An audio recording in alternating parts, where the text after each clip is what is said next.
हरि अनंत हरि कथा अनंत भगवान गुणगान कला भली जदि आमर कौन प्रकार योग्यता नहीं किंतु भगवान को प्रसन्न करने यह आमर छोटिया प्रयास मात्र। साधु गुरु वैष्णव मानकर निर्देश आदेश अनुसार आम प्रयास करुचे केवल भगवान टिके गुणगान करने, अन्यथा आमर कौन प्रकार योग्यता नहीं।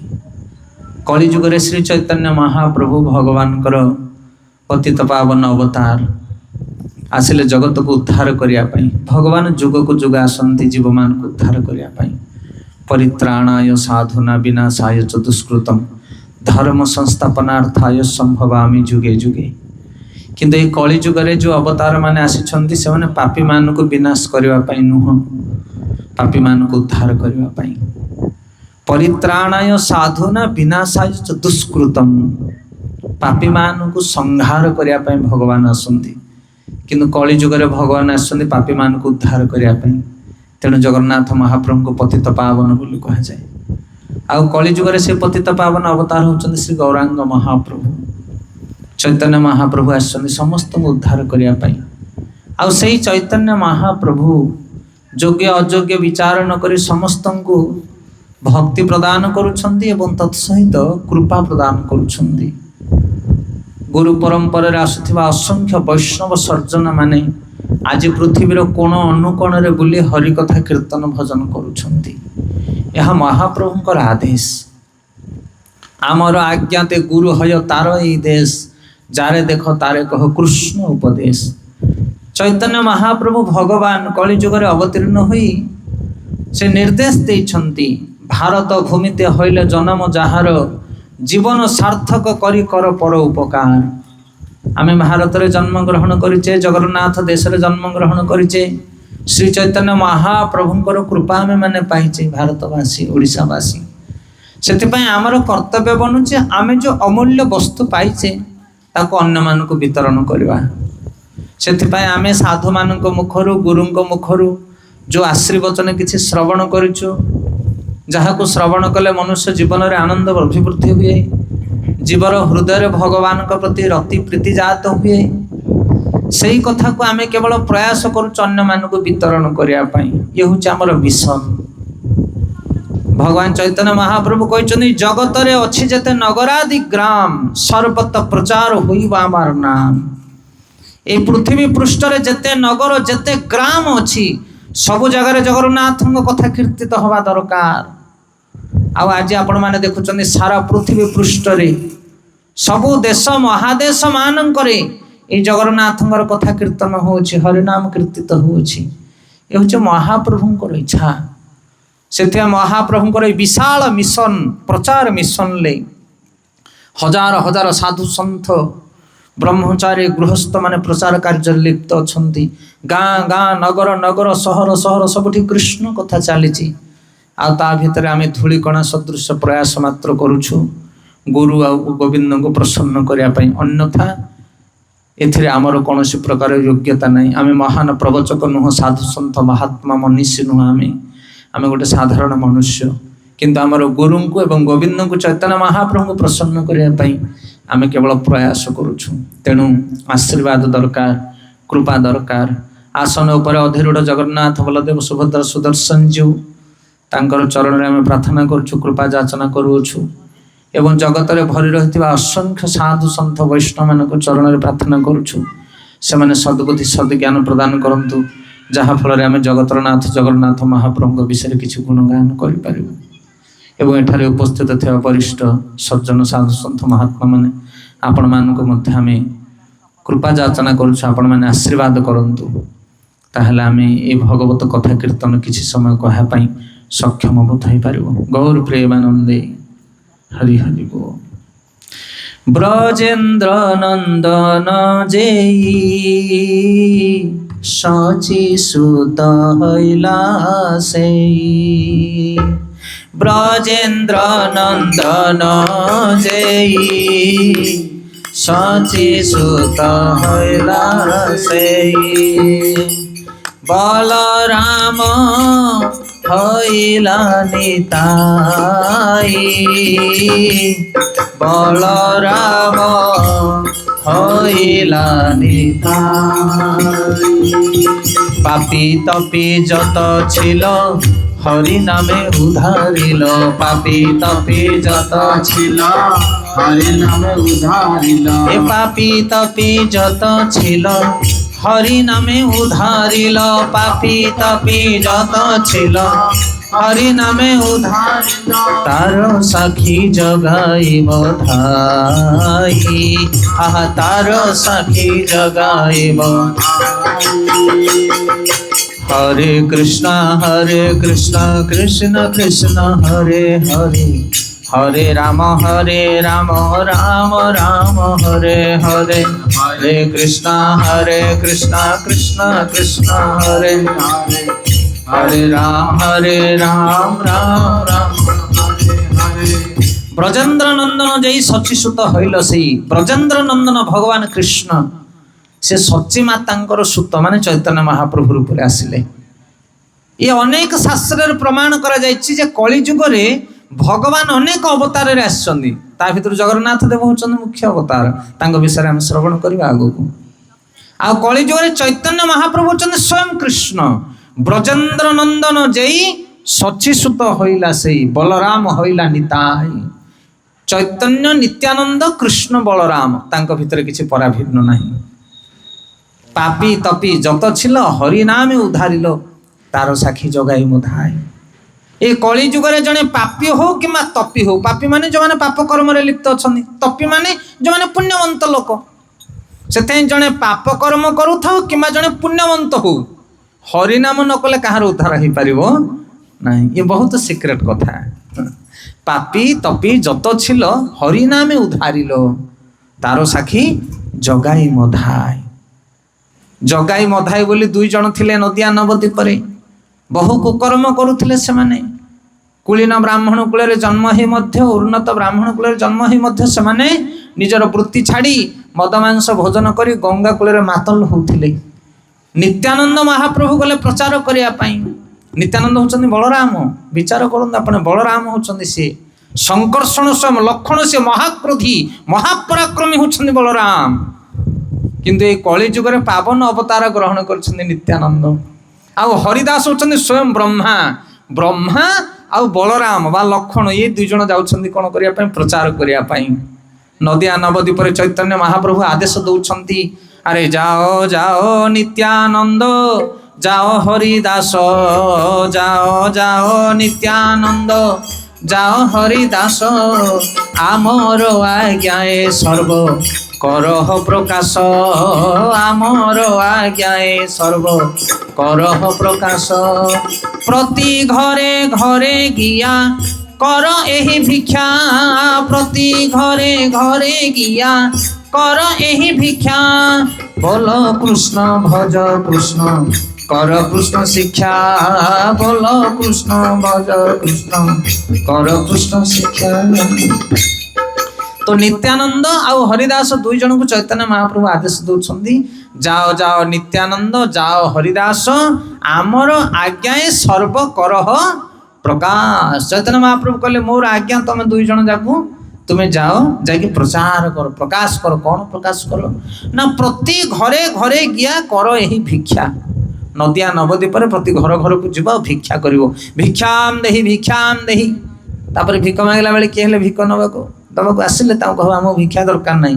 କ'ଣ ଦରକାର ନା ବଲ କୃଷ୍ଣ ଭଜ କୃଷ୍ଣ କର କୃଷ୍ଣ। ସେଠି କୃଷ୍ଣ କୃଷ୍ଣ କୁହ, କୃଷ୍ଣ ନାମକୁ ଭିକ୍ଷା କର ତୁମେ, ଏଥିରେ ତୁମର ମଙ୍ଗଳ ହେବ ଏବଂ ସେମାନଙ୍କର ମଙ୍ଗଳ ହେବ।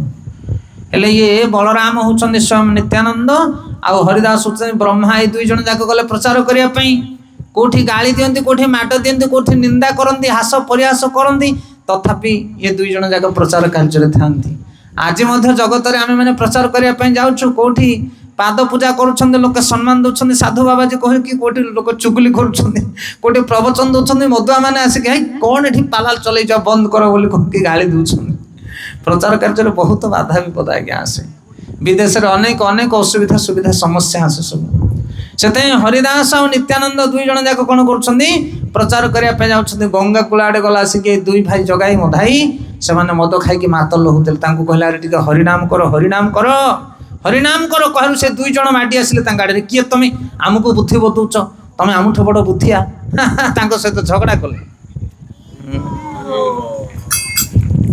साधु सन्थ महात्मा भद्र प्रकृतिर लोक मैंने सीना हरि कथा शुणे, ये अभद्र लोक मैंने शुणे तो शुणे उल्टा तुमको गाली निंदा करेंगे। से ये दुई जन मद्यप भाई कौन कले जगाई मथाई माड़ी आसिले से नित्यानंद आ हरिदास आड़ को हरिदास नित्यानंद दौड़ी की चली आसिले। ये हरिदास भय करगले ब्रह्मा कहले आसोरी आसोरी नित्यानंद ये रहा ना मारिदेवे दुई भाई पागल दीटा पलि आसिले। आसिक चैतन्य महाप्रभु कहले कहले प्रभु दुई जन मदुआ आमको से गोटेले आम पलि आसिलु ना रे मदुआ मान को तो उद्धार करने आम आसे लोके गाली देवे निंदा करेंगे तथापि आम गुणगान करवा प्रचार करने चेष्टा करवा।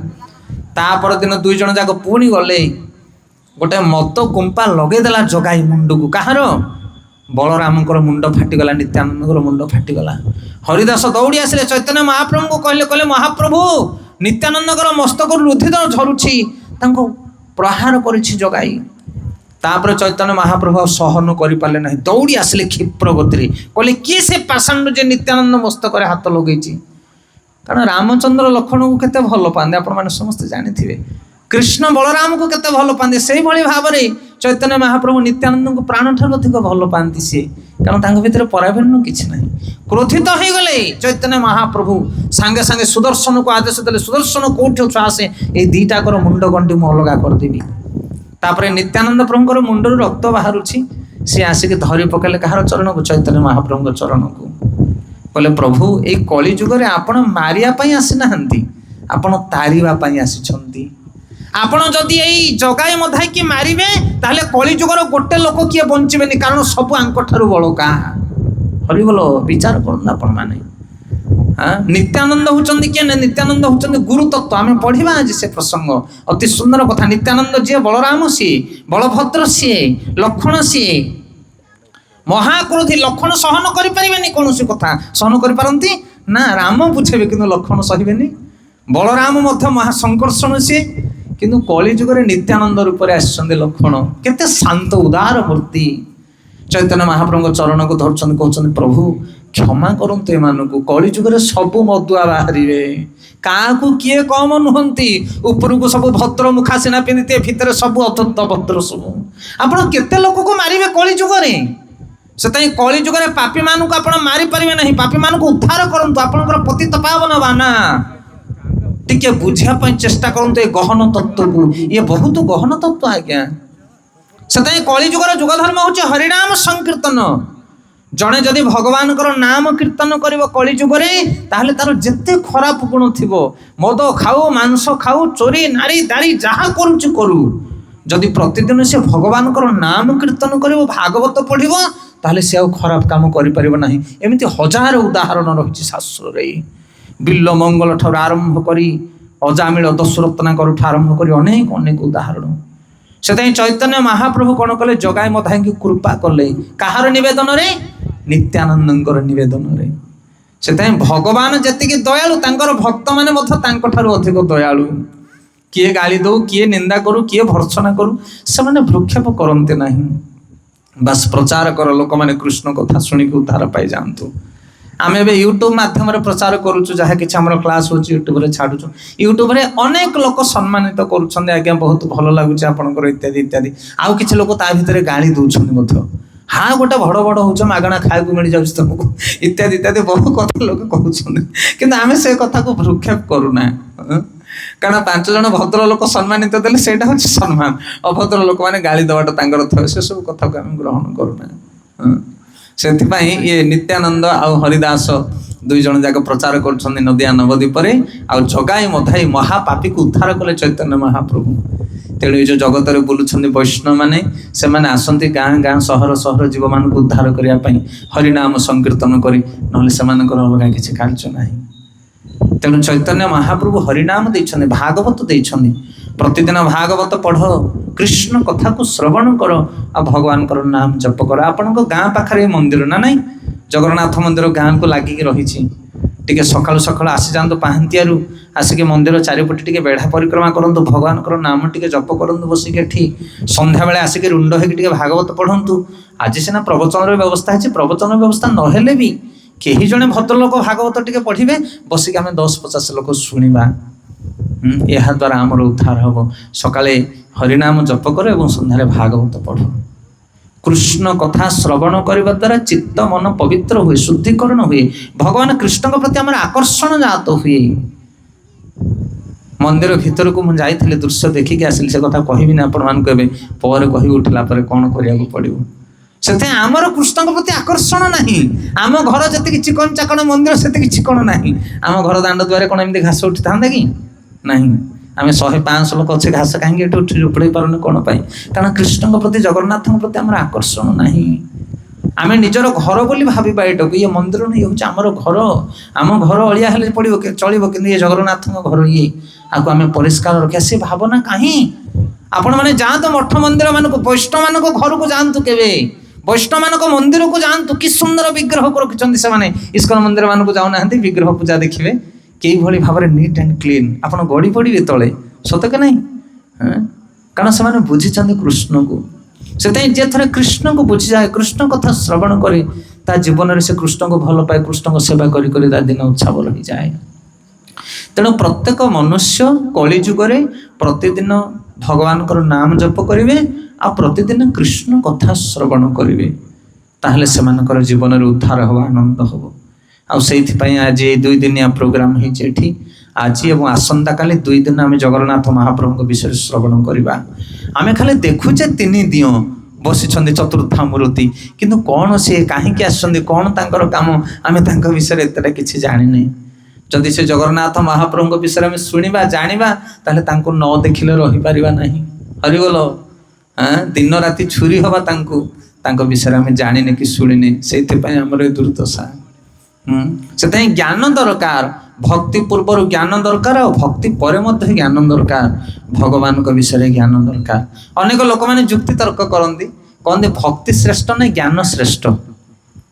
ଇଏ ବହୁତ ବଡ଼ ପ୍ରସଙ୍ଗ ନା ନାଇଁ? ସମସ୍ତଙ୍କର ସବୁବେଳେ ଟଣା ଅଟରା ଏଥିରେ ଲାଗିଥାଏ। ଜ୍ଞାନୀ ବାଲା କହନ୍ତି ଜ୍ଞାନ ଶ୍ରେଷ୍ଠ, ଜ୍ଞାନ ନ ଜାଣିଲେ ତମେ କି ଭକ୍ତି କରିବ? ଭକ୍ତି ବାଲା କହନ୍ତି ଭକ୍ତି ନ କଲେ କି ଜ୍ଞାନ ତମେ ପାଇବ? ତାହେଲେ କୋଉଟା ଶ୍ରେଷ୍ଠ କୋଉଟା ଅଶ୍ରେଷ୍ଠ କିଛି ତ ଜଣା ପଡୁନି। କିନ୍ତୁ ତଥାପି ସମ୍ୟକ ଆଲୋଚନା କରିବା ତା ବିଷୟରେ।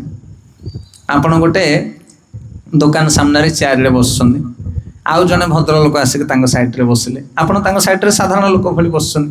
କିଏ ଜଣେ ଆସିକି କହୁଛନ୍ତି, ଆରେ ବାପା ଜାଣିଛୁ ଇଏ କିଏ? ଇଏ ଆମ ଜିଲ୍ଲାର ମୁଖ୍ୟ କଲେକ୍ଟର ସାରଙ୍କର ଇଏ ପାଖାପାଖି ଲୋକ। ଏ ଜାଣିଲା ମାତ୍ରକେ ଆପଣ କ'ଣ କରିବେ? ତାଙ୍କୁ ଟିକେ ଖୁଞ୍ଚିଯିବେ, ପ୍ରଣାମ ଟିକେ କରିବେ, ଆଜ୍ଞା କ'ଣ ଦରକାର କୁହନ୍ତୁ, ଚା ସରବତ ଇତ୍ୟାଦି। ନା ବୁଝିପାରୁଛ ନା ନାଇଁ? ତାଙ୍କ ପାଖରେ ବସିଥିଲେ କିନ୍ତୁ ତାଙ୍କ ପରିଚୟ ପାଇନଥିଲେ, ଜ୍ଞାନ ନଥିଲା ଆପଣଙ୍କର ତାଙ୍କ ବିଷୟରେ। ଆଉ ଜ୍ଞାନ ଜାଣିଲା ପରେ ସାଙ୍ଗେ ସାଙ୍ଗେ କ'ଣ ହେଉଛି? ଗୋଟେ ସମ୍ମାନ ଭାବନା ସୃଷ୍ଟି ହେଉଛି। ହେଲେ ଜ୍ଞାନରୁ ଭକ୍ତି ଜାତ ହେଲା। ନା ବୁଝିପାରୁଛନ୍ତି? ଜ୍ଞାନରୁ ଭକ୍ତି ଜାତ ହେଲା। ବର୍ତ୍ତମାନ ଆପଣ ଜାଣିଲେ ଇଏ ହେଉଛନ୍ତି ଜଣେ ମୁଖ୍ୟ ଲୋକ, ତାପରେ ତାଙ୍କୁ ସମ୍ମାନ ଦେଲେ, ତାଙ୍କୁ କିଛି ଥଣ୍ଡା ପାନୀୟ ଦେଲେ ଇତ୍ୟାଦି ଇତ୍ୟାଦି, ବା ସେତିକି ସମ୍ପର୍କ ରହିଲା, ସମ୍ପର୍କ ସେତିକିରେ ରହିଲା। କିନ୍ତୁ ଯେଉଁମାନେ ସେଇ ବ୍ୟକ୍ତିର ସେବା କରୁଛନ୍ତି, ତାଙ୍କ ନିକଟରେ ରହୁଛନ୍ତି, ତାଙ୍କ ପାଖାପାଖି ରହୁଛନ୍ତି, ତାଙ୍କ ଅଫିସରେ ରହୁଛନ୍ତି, ସେମାନେ ମଧ୍ୟ ତାଙ୍କୁ ମାନନ୍ତି। ତୁମେ ବି ମାନୁଛ, ସେମାନେ ବି ମାନନ୍ତି, କିନ୍ତୁ ତମ ମାନିବା ଆଉ ତାଙ୍କ ମାନିବା ଭିତରେ ଆକାଶ ପାତାଳ ଫରକ। ସେମାନେ ହେଉଛନ୍ତି ତାଙ୍କ ନିଜ ଲୋକ, ତାଙ୍କର ଅଧିକ ଜ୍ଞାନ ତାଙ୍କୁ ଜଣା ତମଠାରୁ। ତମେ କେବଳ ବାହାରୁ ଜାଣୁଛ ଇଏ ଜଣେ ମୁଖ୍ୟ ଲୋକ, ବଡ଼ ଲୋକ, କିନ୍ତୁ ତାଙ୍କ ପାଖରେ ଯେଉଁମାନେ ରହୁଛନ୍ତି ସେମାନେ ଜାଣନ୍ତି ତାଙ୍କର କେପାସିଟି କେତେ। କ'ଣ ବୁଝିପାରୁଛ କହିବା କଥା? ୟାଙ୍କ ଦ୍ୱାରା କ'ଣ କ'ଣ କାମ ହେଇପାରିବ ସେ କଥା କିଏ ଜାଣେ? ତାଙ୍କର ପର୍ସନାଲ ଆସିଷ୍ଟାଣ୍ଟ ଯିଏ ଅଛି ସିଏ ଜାଣେ। ସେଥିପାଇଁ ତୁମକୁ ବି ଜ୍ଞାନ ଜଣା କି ଜଗନ୍ନାଥ ଜଗତର ନାଥ, ସେଥିପାଇଁ ଆମେ ତାଙ୍କୁ ଆସିକି ମୁଣ୍ଡିଆଟେ ମାରୁଛେ। ଇଏ ହେଲା ଜ୍ଞାନୀ ମାନଙ୍କର କଥା। କିନ୍ତୁ ଯେଉଁମାନେ ଭକ୍ତି କରନ୍ତି, ଜଗନ୍ନାଥଙ୍କର ସେବା କରନ୍ତି, ସକାଳ ପାଇଲେ ଯେଉଁମାନେ ଜଗନ୍ନାଥଙ୍କର ନାମ ଜପ କରନ୍ତି, ଜଗନ୍ନାଥଙ୍କୁ ସ୍ନାନ କରନ୍ତି, ତାଙ୍କୁ ଭୋଗ ଲଗାନ୍ତି, ସେମାନେ ହେଉଛନ୍ତି ଜଗନ୍ନାଥଙ୍କର ନିକଟ ଲୋକ। ଆଉ ସେମାନେ ଜଗନ୍ନାଥଙ୍କ ବିଷୟରେ ଯାହା ଜାଣିଛନ୍ତି, ଆମେ ଜଗନ୍ନାଥଙ୍କୁ ଶୁଖିଲା ନମସ୍କାର ମାରିବା ଲୋକ ଜାଣିପାରିବା ନାହିଁ। ଇଏ ହେଉଛି ଡିଫରେନ୍ସ। ସେଥିପାଇଁ ଭକ୍ତମାନେ ଯେଉଁ ଜ୍ଞାନ ଜାଣନ୍ତି ତାକୁ କୁହାଯାଏ ଦିବ୍ୟ ଜ୍ଞାନ। ଆଉ ବାହାରୁ ଆମେମାନେ ଶାସ୍ତ୍ର ଅଧ୍ୟୟନ କରିକି ଯେଉଁ ଜ୍ଞାନ ଜାଣୁ ତାହା ଦିବ୍ୟ ଜ୍ଞାନ ନୁହେଁ। ଜନ୍ମ କର୍ମ ଚମେ ଦିବ୍ୟମ୍ ଏବଂ ଯୋବେତ ତତ୍ତ୍ୱତ ତକ୍ତା ଦେହ ପୁନର୍ଜନ୍ମ ନାଇତି ମାମେତି ସ୍ୱର୍ଜୁନ। ଭଗବାନ କହୁଛନ୍ତି ମୋର ଜନ୍ମ ଆଉ ମୋର କର୍ମ ହେଉଛି ଦିବ୍ୟ। ଏଇ କର୍ମକୁ, ମୋର ଏଇ ଜ୍ଞାନକୁ, ଜନ୍ମକୁ ଯେଉଁମାନେ ଜାଣନ୍ତି ସେମାନେ ଜଗତର ଉଦ୍ଧାର ପାଇଯାଆନ୍ତି। ସେଇ ଜ୍ଞାନ କାହାକୁ ଜଣା? ଜନ୍ମ କର୍ମ ଚମେ ଦିବ୍ୟମ। ଆଜିକାଲି ତ ଜ୍ଞାନୀ ମାନେ କହୁଛନ୍ତି ଆଏ ରାମ କିଏ କୃଷ୍ଣ କିଏ ସେମାନେ ସବୁ ଗଲେଣି, ବ୍ରହ୍ମ ଚିନ୍ତା କର, ନିରାକାର ନିରଞ୍ଜନ ସିଏ। ତାଙ୍କର ଜନ୍ମକୁ ତାଙ୍କର କର୍ମକୁ କେହି ବୁଝିପାରିବେ ନାହିଁ। ଭଗବାନ କହୁଛନ୍ତି ମୋର ଜନ୍ମ ଆଉ ମୋର କର୍ମ ହଉଛି ଦିବ୍ୟ। ମୋର ଜନ୍ମ ଆଉ ମୋର କର୍ମ ବିଷୟରେ ଯେ ବୁଝିଯାଏ ଜଗତରୁ ସେ ଉଦ୍ଧାର ପାଇଯାଏ। କିନ୍ତୁ ଆଜିକାଲି ଶୁଷ୍କ ଜ୍ଞାନୀ ମାନେ କହୁଛନ୍ତି ଜନ୍ମ କର୍ମ ସବୁ ବେକାର, ଭଗବାନଙ୍କର ଜନ୍ମ କର୍ମ କିଛି ନାହିଁ, ସେ ନିରାକାର ନିରଞ୍ଜନ। ଏଇ ଅଳ୍ପ ଦିନ ତଳେ ଭାଗବତ ଆମେ ପଢୁଥିଲୁ। ନିରାକାର ମାନେ କଣ? ଆକାର ନାହିଁ ତାଙ୍କର, ସେଥିପାଇଁ ସେ ନିରାକାର ନା। ନିରାକାର ଅର୍ଥ ହଉଛି ଭୌତିକ ଆକାର ନାହିଁ ତାଙ୍କର, ତାଙ୍କ ଆକାର ହଉଛି ଦିବ୍ୟ ଆକାର। ବ୍ରହ୍ମ ସଂହିତାରେ ବ୍ରହ୍ମାଜୀ କହୁଛନ୍ତି ଅଙ୍ଗାନି ଯସ୍ୟ ସକଳେନ୍ଦ୍ରିୟ ବୃତ୍ତିମନ୍ତି ପଶ୍ୟନ୍ତି ପାନ୍ତି କଲୟନ୍ତି ଚିର ଜଗନ୍ତି ଆନନ୍ଦ ଚିନ୍ମୟ ସଦୁଜ୍ଜଳ ବିଗ୍ରହସ୍ୟ ଗୋବିନ୍ଦମାଦି ପୁରୁଷಂ ତମହଂ ଭଜାମି। ଅଙ୍ଗାନି ଯସ୍ୟ ସକଳ ଇନ୍ଦ୍ରିୟ ବୃତ୍ତିମନ୍ତି ପଶ୍ୟନ୍ତି ପାନ୍ତି କଲୟନ୍ତି ଚିର ଜଗନ୍ତି। ଭଗବାନଙ୍କର ଯୋଉ ଅଙ୍ଗ, ତାଙ୍କର ଯୋଉ ଶରୀର, ସେ ଶରୀର ଆମ ଶରୀର ଭଳି ନୁହଁ। ସେଥିପାଇଁ କୁହାଯାଏ ତାଙ୍କର ଶରୀର ନାହିଁ, ତାଙ୍କର ରୂପ ନାହିଁ, କାରଣ ଆମ ରୂପ ପରି ରୂପ ନୁହଁ। ଇଏ ହଉଛି ଅମୂଲ୍ୟ। ଅମୂଲ୍ୟ ମାନେ ମୂଲ୍ୟ ନାହିଁ, ମୂଲ୍ୟହୀନ ନା ବହୁମୂଲ୍ୟ। ଯୋଉ ମୂଲ୍ୟକୁ କଳନା କରାଯାଇ ପାରିବ ନାହିଁ ତାକୁ ଅମୂଲ୍ୟ ବୋଲି କୁହାଯାଏ।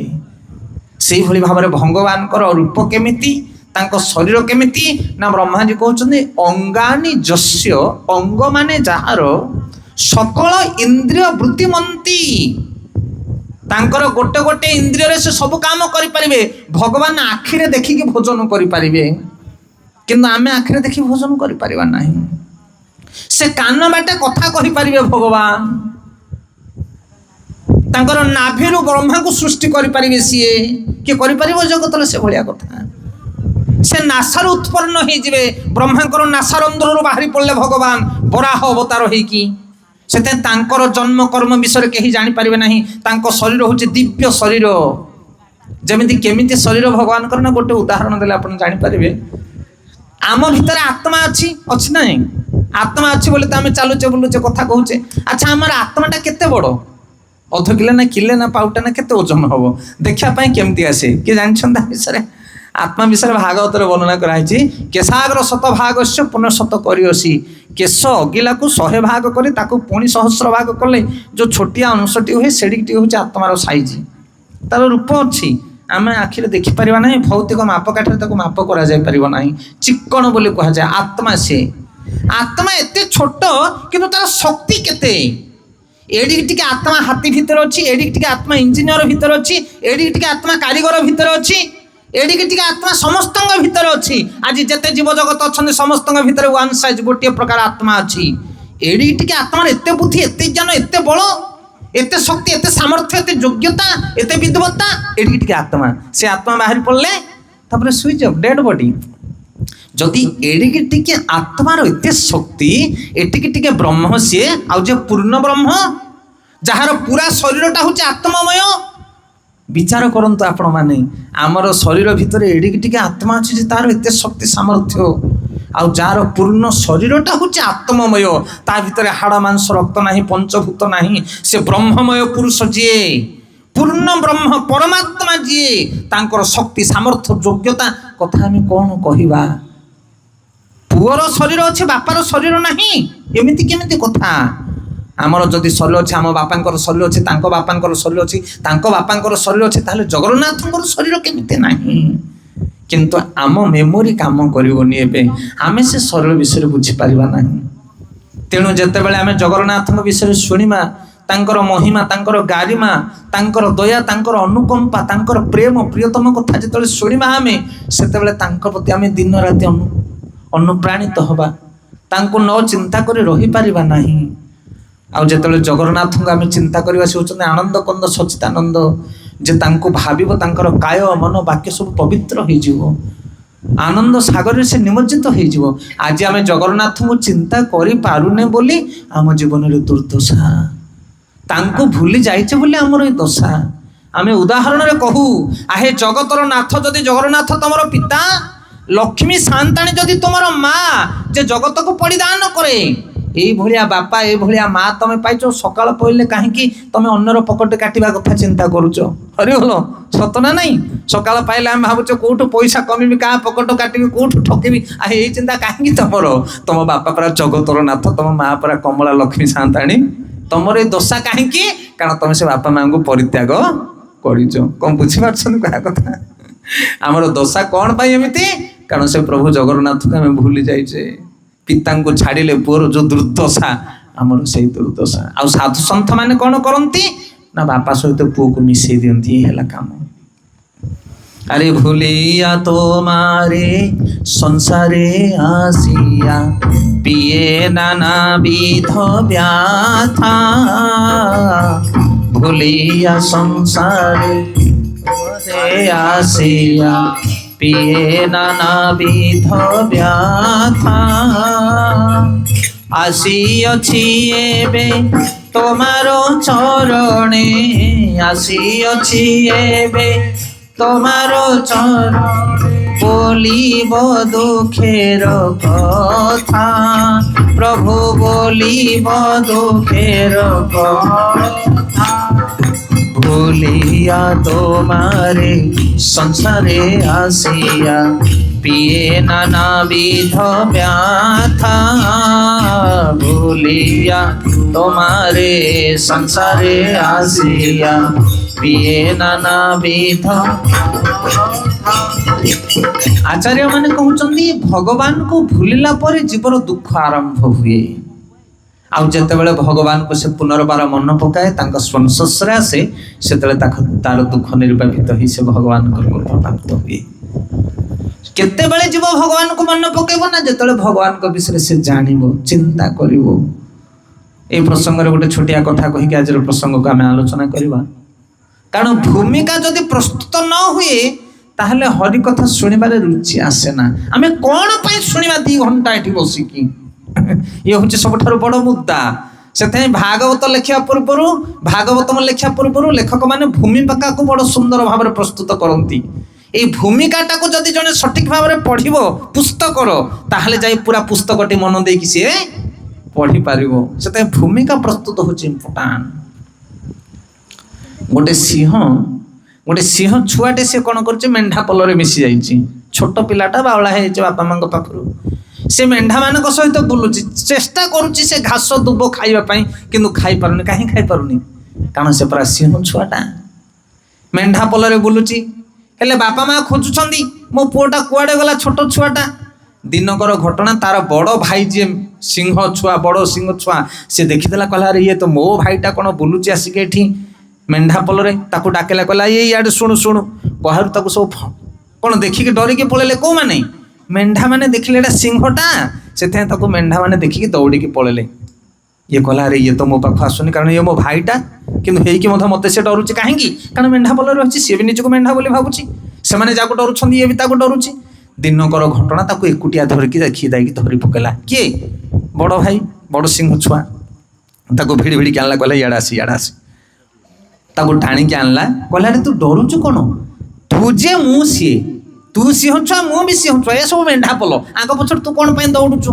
ସେ ଆଉ ବୁଝିପାରୁନଥାଏ। ତାକୁ ଟାଣିକି ଆଣିଲା, ଗୋଟେ କୂଅ ପାଖରେ ତାକୁ ନେଇକି ଦେଖେଇଲା, କହିଲା ଦେଖ କୂଅ ଭିତରକୁ ଅନା, ତୋ ମୁହଁଟା ଯେମିତି ମୋ ମୁହଁଟା ସେମିତି, ମୁଁ ଦେଖେ। ସେ ସେଠୁ ଯୋଉ ରଡ଼ି ଛାଡ଼ିଲା, ସିଂହ ରଡ଼ି ଛାଡ଼ିଲା। ସେ କହିଲା ତୁ ବି ରଡ଼ି ଛାଡ଼େ, ତୁ ବି ରଡ଼ି କରିପାରିବୁ। ତାପରେ ସିଏ ବି ସାନ ଭାଇ ବି ରଡ଼ି ଛାଡ଼ିବା ପାଇଁ ଚେଷ୍ଟା କଲା। କହିଲା ଦେଖିଲୁ, ତୋ ରଡ଼ି ଯେମିତି ମୋ ରଡ଼ି ସେମିତି, ତୋ ମୁହଁ ଯେମିତି ମୋ ମୁହଁ ସେମିତି, ତୋ ହାତ ଯେମିତି ମୋ ହାତ ସେମିତି। କୋଉଠି ଦେଖୁଥାଏ? ପାଣି ଭିତରେ, କୂଅ ଭିତରେ। କହିଲା ତୁ କଣ ମେଣ୍ଢା ପଲ ଭିତରେ ଯାଇକି ପଶୁଛୁ? ତୋ ଭଳିଆ ସେମାନେ ନୁହନ୍ତି କି ତୁ ତାଙ୍କ ଭଳିଆ ନୁହଁ। ତୁ ବାପା ମା ଖୋଜୁଛନ୍ତି ତୋତେ, ମୁଁ ତ ବଡ଼ ଭାଇ। ତାପରେ ଏସବୁ ଜିନିଷ ବୁଝିଲା ପରେ ସିଂହ ଛୁଆ କଣ କଲା? ବଡ଼ ସିଂହ ଛୁଆ ପଛରେ ପଛରେ ଗଲା, ତା ବାପା ମାଙ୍କ ପାଖରେ ରହିଲା। এই ଷ୍ଟୋରି କହିବାର କାରଣ ହେଉଛି ଏହା, ଜଗନ୍ନାଥ ହେଉଛନ୍ତି ସିଂହ, ସାଧୁମାନେ ହେଉଛନ୍ତି ତାଙ୍କର ପୁତ୍ର, ଆଉ ଆମେମାନେ ବି ପୁତ୍ର, କିନ୍ତୁ ଆମେ ତାଙ୍କୁ ଭୁଲିକି ଆସିକି ମେଣ୍ଢା ପଲରେ ବୁଲୁଛେ। କଣ ବୁଝିପାରୁଛ କହିବା କଥା? ସାଧୁମାନେ ଆସନ୍ତି, ଆରେ ଭାଇ ଆସ ଟିକେ ଜଗନ୍ନାଥଙ୍କୁ ଭଜନ କରିବା, ବିଲ ବାଡ଼ି ଜମି ବାଡ଼ି ଏୟା ସେୟା ଦୁନିଆ ପାଲା ଲାଗିଛି। ଆରେ ସେଟା ତ ଗଧ ଘୁଷୁରୀ କୁକୁର ମେଣ୍ଢା ମଧ୍ୟ କରୁଛନ୍ତି। ପିଲା ଛୁଆ ସନ୍ତାନ ଜନ୍ମ କରିକି ଘର ସଂସାର ଚଳେଇବା, ଆହାର ନିଦ୍ରା ଭୟ ମୈଥୁନ ସାମାନ୍ୟ ଏତତ ପଶୁ ଭେରି ନାରାୟଣ। ধর্ম হি এক অধিক বিশেষ ধর্ম বিহীন পশু সমান। ভাগবতরে বর্ণনা করা খাইবা পিଇବା সন্তান জন্ম করা এটা গଧ ঘুষুরি কুকুর বিড়াড়ি পশু পক্ষী সমস্তে করুଛନ୍ତି। ଆଉ ତମେ ଯୋଉ ମନୁଷ୍ୟ ଜନ୍ମ ପାଇଛ ଦୁର୍ଲଭ ମନୁଷ୍ୟ ଜନ୍ମ, ତମେ ଏଇ ଘର ସଂସାର କରୁଛ କି ମଣିଷ ତମେ? ସେଥିପାଇଁ ସାଧୁ ସନ୍ଥ ମାନେ କହନ୍ତି ତୁମେ ମେଣ୍ଢା ପଲ ନୁହଁ, ମେଣ୍ଢା ଛୁଆ ନୁହଁ, ତମେ ହଉଛ ସିଂହ ଛୁଆ। ଆସ ଆମ ସହିତ ମ୍ୟାଚ୍ କର, ଟିକେ କୀର୍ତ୍ତନ କର, ଟିକେ ଜଗନ୍ନାଥଙ୍କର ପୂଜା କର, ଟିକେ ଜଗନ୍ନାଥ କଥା ଶୁଣ, ତମକୁ ମ୍ୟାଚ୍ ଲାଗିବ ଏଇ ଜିନିଷଟା।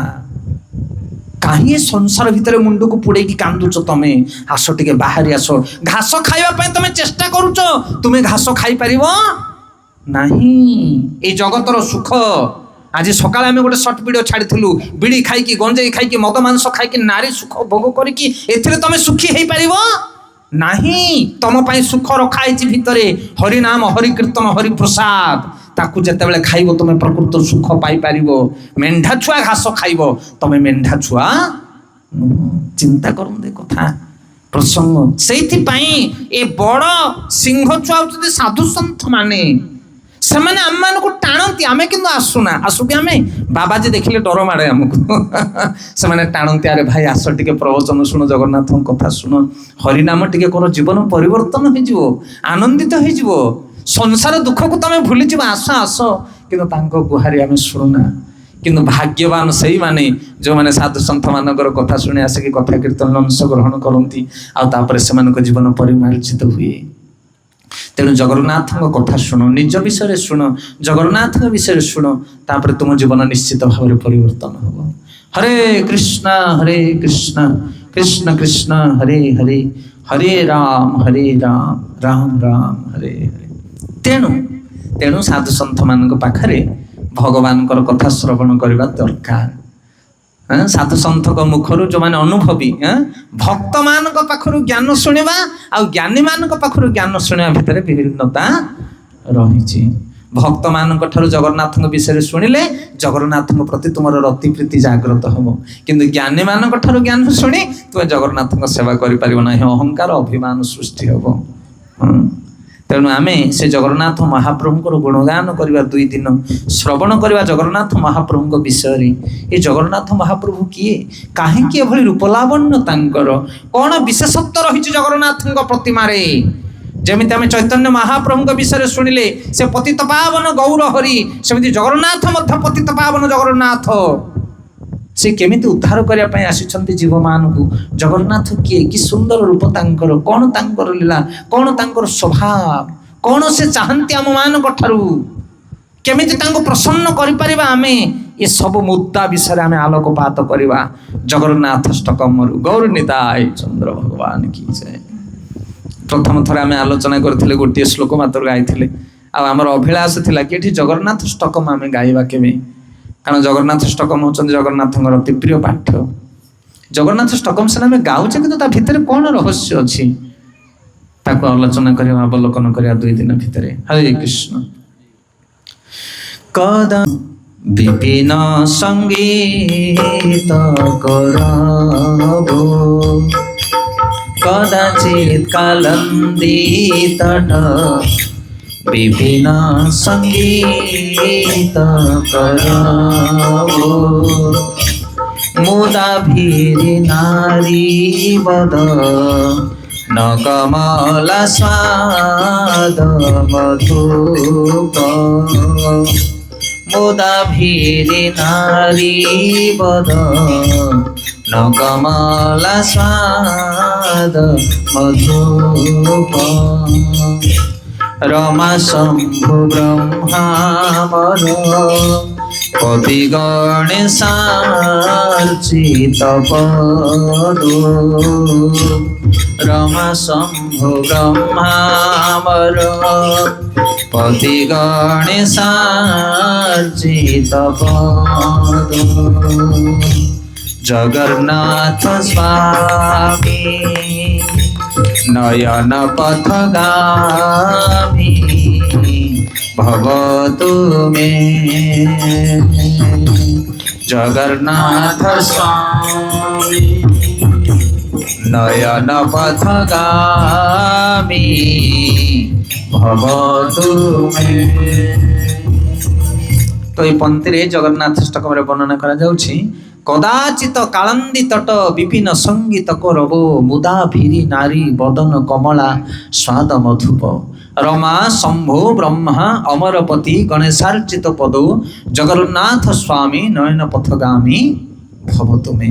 कौन ये पंक्ति वर्णना करा जाउछि ये जगन्नाथ किए प्रमाण आसुचे पंक्ति मानकर कहउचंदी कदाचित कालंदी तट विपिन संगीत करबो एई जगन्नाथ केबे केबे पूर्वे कदाचित कालंदी तट माने जमुना तट विपिन माने घंच जंगल कदाचित कालंदी तट विपिन संगीत करबो मुदा भिरी नारी बदन कमला स्वाद मधुप जे घंच जंगल भितरे वेणुवादन करे गोपी मानकर अधरमृत को आस्वादन करुथिले से जगन्नाथ देव से किए से होचंदी भगवान कृष्ण जमुना कूल कदम्ब मूल जे वेणुवादन करुथिले गोपी मान सहित रास नृत्य आदि नृत्य करुथिले से किए से होचंदी जगन्नाथ कृष्ण स्वयं से कृष्ण द्वापर जुगरे कृष्ण कली जुगरे जगन्नाथ रूप में आसिछंती आउ अलगा हरिबोल आउ अलगा परिचय दियनी जगन्नाथ को जगन्नाथंकर लोके विभिन्न प्रकार गुणगान करते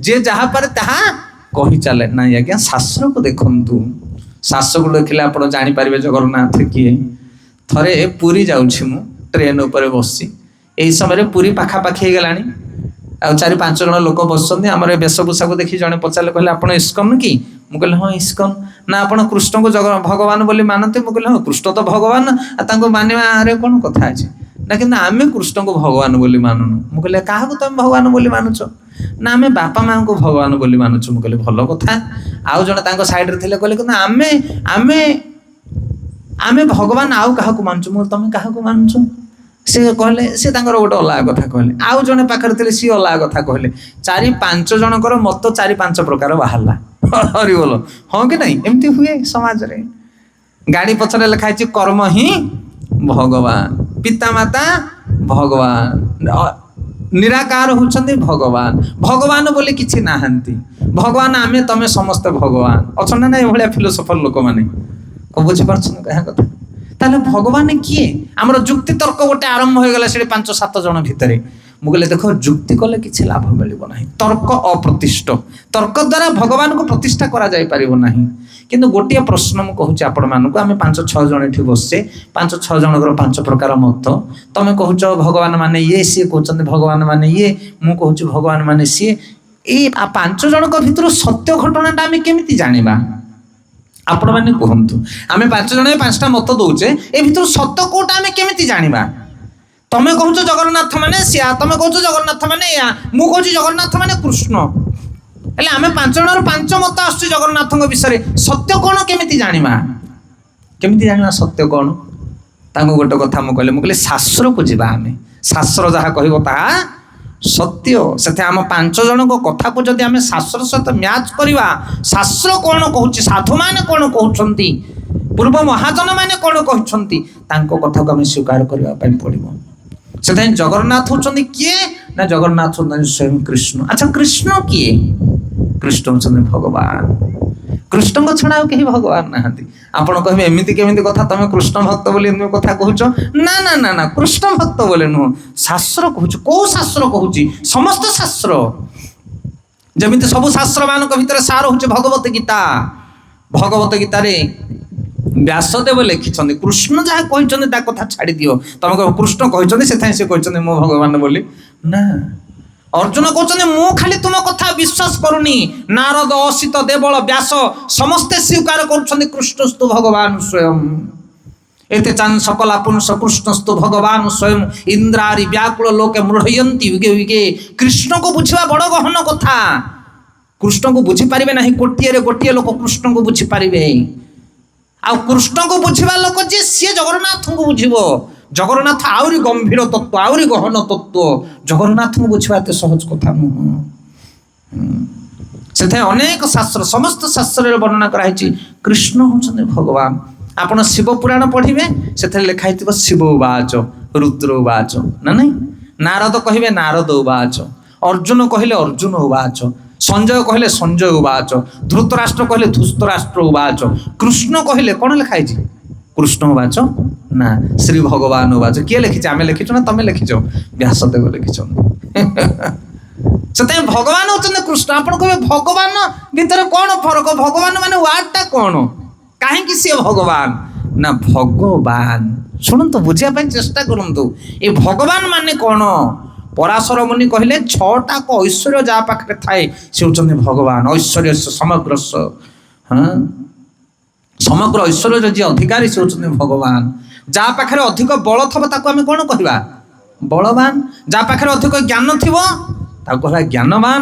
ଯାହା ପାଖରେ ଅଧିକ ଧନ ଥିବ ତାକୁ ଧନବାନ। ଆଉ ଭଗବାନ କାହାକୁ କହିବା? ନା ଯାହା ପାଖରେ ସବୁ ଜିନିଷ ତାକୁ ଏକାଠି ହେଇକି ଥିବ ସେ ହଉଛନ୍ତି ଭଗବାନ। କଣ ବୁଝିପାରିଲେ? যে জগতর সর্বশ্রেষ্ঠ জ্ঞানী, যে জগতর সর্বশ্রেষ্ঠ বলবান, যে সর্বশ্রেষ্ঠ সৌন্দর্যবান, তাঙ্কটু সুন্দর কেহি নাহান্তি, সে হচ্ছেন ভগবান। তুমি যাহাকে ভগবান বলে মানুষ সে কোন জগতর সবুঠু বড়ুয়া? বড়ুয়া কি? আর নাই তো সে কিন্তু ভগবান। ইয়ে সূত্র আজ্ঞা, সূত্র পকাই দেলে সমস্তে সাইজ হয়ে যাবে। কিଏ କହୁଛନ୍ତି ଏବେ ଭଦ୍ରକରେ ଭଗବାନ ବାହାରି ପଡ଼ିଲେ, କିଏ କହୁଛନ୍ତି ଏଠି ନିଆଳିଠି ବାହାରି ପଡ଼ିଲେ ଭଗବାନ। କେତେ ଭଗବାନ ଛୋଟ ପୁଟିଲା ଭଳିଆ ବାହାରୁଛନ୍ତି। ସୂତ୍ର ପକାଅ, ସେ କଣ ସବୁଠୁ ସୁନ୍ଦର ଯାହାକୁ ତମେ ଭଗବାନ ବୋଲି କହୁଛ? କନ୍ଦର୍ପ କୋଟି କମନୀୟ ବିଶେଷ ଶୋଭା, କୋଟିଏ କନ୍ଦର୍ପକୁ ଜିଣିଲା ଭଳି ଭଗବାନଙ୍କର ରୂପ ଲାବଣ୍ୟ। ଦଣ୍ଡକା ଅରଣ୍ୟରେ ଋଷିମୁନି ମାନେ କହୁଛନ୍ତି ଆମକୁ ନାରୀ କରିଦିଅ ହେ ରାମଚନ୍ଦ୍ର, ଆମେ ତମ ପଛରେ ପତ୍ନୀ ହେଇକି ଚାଲିଯିବୁ। କି ସୁନ୍ଦର କାନ୍ତି! ଶିବଙ୍କ ଭଳିଆ ଲୋକ ମୁହ୍ୟମାନ ହେଇଯାଉଛନ୍ତି ଭଗବାନଙ୍କର ମୋହିନୀ ରୂପକୁ ଦେଖି। ଏତେ ସୌନ୍ଦର୍ଯ୍ୟ ସିଏ। ସେ ସୁନ୍ଦର କାହା ପାଖରେ ଅଛି? ହୋ ଜ୍ଞାନ ଜାଣିଛ? କି ଜ୍ଞାନ ଜଣା ତମକୁ? କି ଜ୍ଞାନ ଜଣା? କି ଜ୍ଞାନ ଜଣା? ପରଦିନ ସକାଳେ କଣ ଖାଇଥିଲ କହିବଟି? ଜ୍ଞାନ କଣ ଜାଣିବ ତମେ? କାଲିର କଥା ଆଜିକି ମନ ନାହିଁ। সর্বসচাহ হৃদি সন্নিবিষ্ট মত্ত স্মৃতি জ্ঞান অপহনঞ্চ বেদেশ্চ সর্বে রহমেব বেদ্য বেদান্ত হৃদবেদ বেদবিচ্চ অহম। গীতারে ভগবান কହୁଛନ୍ତି বেদর প্রতিপাদ্য বিଷୟ হଉଛି ମୁଁ। ବେଦକୁ ନିଚୋଡ଼ିକି ଚିପୁଡ଼ିକି ବାହାରି କଲେ ଶେଷରେ ମୁଁ ରହିବି। ମୋ ଛଡ଼ା ବେଦରେ କିଛି ନାହିଁ। ବେଦକୁ ତିଆରି କରିବା ବାଲା ମୁଁ, ବେଦକୁ ଜାଣିବା ବାଲା ମୁଁ। ମୋ ଛଡ଼ା ବେଦକୁ କେହି ଜାଣନ୍ତି ନାହିଁ। ମୁଁ ଯାହାକୁ ଜଣେଇଛି ସିଏ ଜାଣିଛି ବେଦ। ସେଥିପାଇଁ ଭଗବାନ ହଉଛନ୍ତି ସିଏ। ଭଗବାନ ହଉଛନ୍ତି କୃଷ୍ଣ। କୃଷ୍ଣସ୍ତୁ ଭଗବାନ ସ୍ୱୟଂ। ତାଙ୍କଠାରୁ ଅସଂଖ୍ୟ ଅବତାର ମାନେ ବାହାରୁଛନ୍ତି। ରାମ ଆଦି ମୂର୍ତ୍ତି ସୁକଲା ନିୟମେ ନତିଷ୍ଠାନ୍ନା ଅବତାର ମକରୋଦ ଭୁବନେଷୁ କିନ୍ତୁ କୃଷ୍ଣ ସ୍ୱୟଂ ସମଭବତ୍ ପରମ ପୁମନାୟ ଗୋବିନ୍ଦମ୍ ଆଦି ପୁରୁଷୋତ୍ତମ ଭଜାମି। ବ୍ରହ୍ମାଜୀ କହୁଛନ୍ତି ହେ ପ୍ରଭୁ, ରାମଙ୍କ ଭଳି ଅସଂଖ୍ୟ ଅବତାର ମାନେ ଯାହାଙ୍କର ଅଂଶରୁ ସୃଷ୍ଟି ହୁଅନ୍ତି। ରାମ ଆଦି ମୂର୍ତ୍ତି ସୁକଲା ନିୟମେ ନତିଷ୍ଠାନ୍ নানাবতার মকরোদ ভুবনেষু কিন্তু কৃষ্ণ স্বয়ং সমভবৎ পরম পুমনায় গোবিন্দমাদি পুরুষোত্তম ভজামি। অনেক অবতার, যুগাবতার, গুণাবতার, লীলাবতার, পুরুষাবতার, মন্বন্তর অবতার, বৈভব অবতার, প্রাকট্য অবতার, সত্যাবেশ অবতার, অসংখ্য ভ্যারাইটির অবতার অଛନ୍ତି ভগবানଙ୍କର। ମନୁ ମହାରାଜଙ୍କୁ ସାହାଯ୍ୟ କରିବା ପାଇଁ ଆସନ୍ତି। ପ୍ରତି ମନୁରେ ଗୋଟିଏ ଗୋଟିଏ ଥର ତାଙ୍କ ନାଁ ହେଲା ମନ୍ୱନ୍ତର ଅବତାର। ପ୍ରତି ଯୁଗରେ ଯୁଗ ଧର୍ମକୁ ପ୍ରବର୍ତ୍ତନ କରିବା ପାଇଁ ଆସନ୍ତି, ତାଙ୍କୁ କୁହାଯାଏ ଯୁଗ ଅବତାର। ଲୀଳା କରିବା ପାଇଁ ଆସନ୍ତି, ଲୀଳା ଅବତାର। ଶକ୍ତିକୁ ନେଇକି ଆସନ୍ତି ସ୍ପେଶାଲ କାମ କରିବା ପାଇଁ, ତାଙ୍କୁ କୁହାଯାଏ ସତ୍ୟାବେଶ ଅବତାର। ଯେମିତି ବ୍ୟାସଦେବ ଆଦି। ବ୍ୟାସଦେବ କହୁଛନ୍ତି ଭାଗବତରେ ଯେମିତି ସମୁଦ୍ରର ଲହଡ଼ି ଆସେ ସେମିତି ଭଗବାନଙ୍କ ଠାରୁ ଅସଂଖ୍ୟ ଅବତାର ସୃଷ୍ଟି ହୁଅନ୍ତି। ଭାଗବତରେ ବର୍ଣ୍ଣନା କରାଯାଇଛି ଅନେକ ଅବତାର ବିଷୟରେ। ଆଉ ଶେଷରେ କହୁଛନ୍ତି ଏତେ ଚ ଅଂଶ କଲା ପୁଂସ କୃଷ୍ଣସ୍ତୁ ଭଗବାନ ସ୍ୱୟଂ ଇନ୍ଦ୍ର ଐରି ବ୍ୟାକୁଳ ଲୋକେ ମୃଢ଼ୟନ୍ତି ଯୁଗେ ଯୁଗେ। ଇନ୍ଦ୍ର ଐରି କିଏ? ଇନ୍ଦ୍ରର ଐରି ହେଉଛନ୍ତି ଅସୁରମାନେ। ଇନ୍ଦ୍ର ଐରି ବ୍ୟାକୁଳ ଲୋକେ, ଯେତେବେଳେ ଅସୁରମାନଙ୍କର ପୀଡ଼ାରେ ଭୂମଣ୍ଡଳର ଲୋକମାନେ ପୀଡ଼ିତ ହୋଇ ଆର୍ତ୍ତ ଚିତ୍କାର କରନ୍ତି, ସେତେବେଳେ ମୁଁ ଅବତରଣ ଗ୍ରହଣ କରେ। ଇନ୍ଦ୍ର ଐରି ବ୍ୟାକୁଳ ଲୋକେ ମୃଢ଼ୟନ୍ତି ଯୁଗେ ଯୁଗେ। ପୁରା ସାଇନ୍ସ କ୍ଲିୟର ଥୁଆ ହେଇଛି ଆଜ୍ଞା। ଶାସ୍ତ୍ର ପଢ଼ିଲେ ସିନା ଆମେ ତତ୍ତ୍ୱ ଜାଣିବା। ସାଧୁ ସଙ୍ଗରେ ବସିବା, ବୈଷ୍ଣବ ସାଧୁମାନଙ୍କ ସଙ୍ଗରେ ଯଦି ଭାଗବତ ପଢ଼ିବା ତାହେଲେ ଭାଗବତର ଅସଲି ତତ୍ତ୍ୱକୁ ବୁଝିବା। ଜ୍ଞାନୀମାନଙ୍କ ପାଖରୁ ଭାଗବତ ପଢ଼ିଲେ ଆପଣ ବୁଝିପାରିବେ ନାହିଁ। আরে যাও ভাগবত পড় বৈষ্ণবর স্থানে, যাও ভাগবত পড় বৈষ্ণবর স্থানে, একান্ত আশ্রয় করি চৈতন্য চরণে, একান্ত আশ্রয় করি চৈতন্য চরণে। যাও ভাগবত পড় বৈষ্ণবর স্থানে, যে বিষ্ণু ভক্তি পরায়ণ সেମାନଙ୍କ পাখରେ ভাগবত পড়, তাহলে তুমি ভাগবতକୁ বুঝিପାରିବ। ভাগবতର ପ୍ରଥମ ପଦ ହେଉଛି ଓಂ ନମଃ ଭଗବତେ ବାସୁଦେବାୟ। ମୁଁ ବାସୁଦେବଙ୍କୁ ପ୍ରଣାମ କରୁଛି।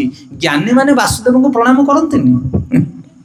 जे वासुदेव को प्रणाम करूनी से भितर केमिति पशिबो आपण आईएनएस चिल्का भितर को जदि जीवे गोटे पास दरकार से पास थिले भितर को जीवे ना गेट वाला तुमको फेरे देबो से ओम नमो भगवते वासुदेव होचे मेन गेट रो मेन पास भागवत भितर पशिबा को हेले तुमे वासुदेव को मानिबा को पड़िबो जे निजर प्राण स्वरूप वासुदेव को भाविची भगवान कृष्ण होचने मो पे सर्व सर्वा तांको छड़ा जगत रे मु किछि जाने ना सी भागवत भितर पशिले तत्व जानिबो नहले भागवत भितर पशिले खाली बाउली है कि तुम छटपट हबो किछि पाई परिबोनी ता भितर ओपन सीक्रेट नॉलेज प्रभुपाद कहचंदी खोला रहितवा गुप्त ज्ञान सीए ताको भेद करबा एते सहज कथा नुहा आज्ञा भक्त सिमे सखा चेति रहस्य हेतु तमम तुमे मोर भक्त तुमे मोर सखा सेइथि पई गहे ज्ञान मु तुमको कहूची ए गुहे ज्ञान के भेद करि परिबे नाही तुमे होचो वेल कैंडिडेट प्रकृत योग्य व्यक्ति तुमे किए ना भक्त आ सखा आए कृष्ण सहित सखा किए हो पार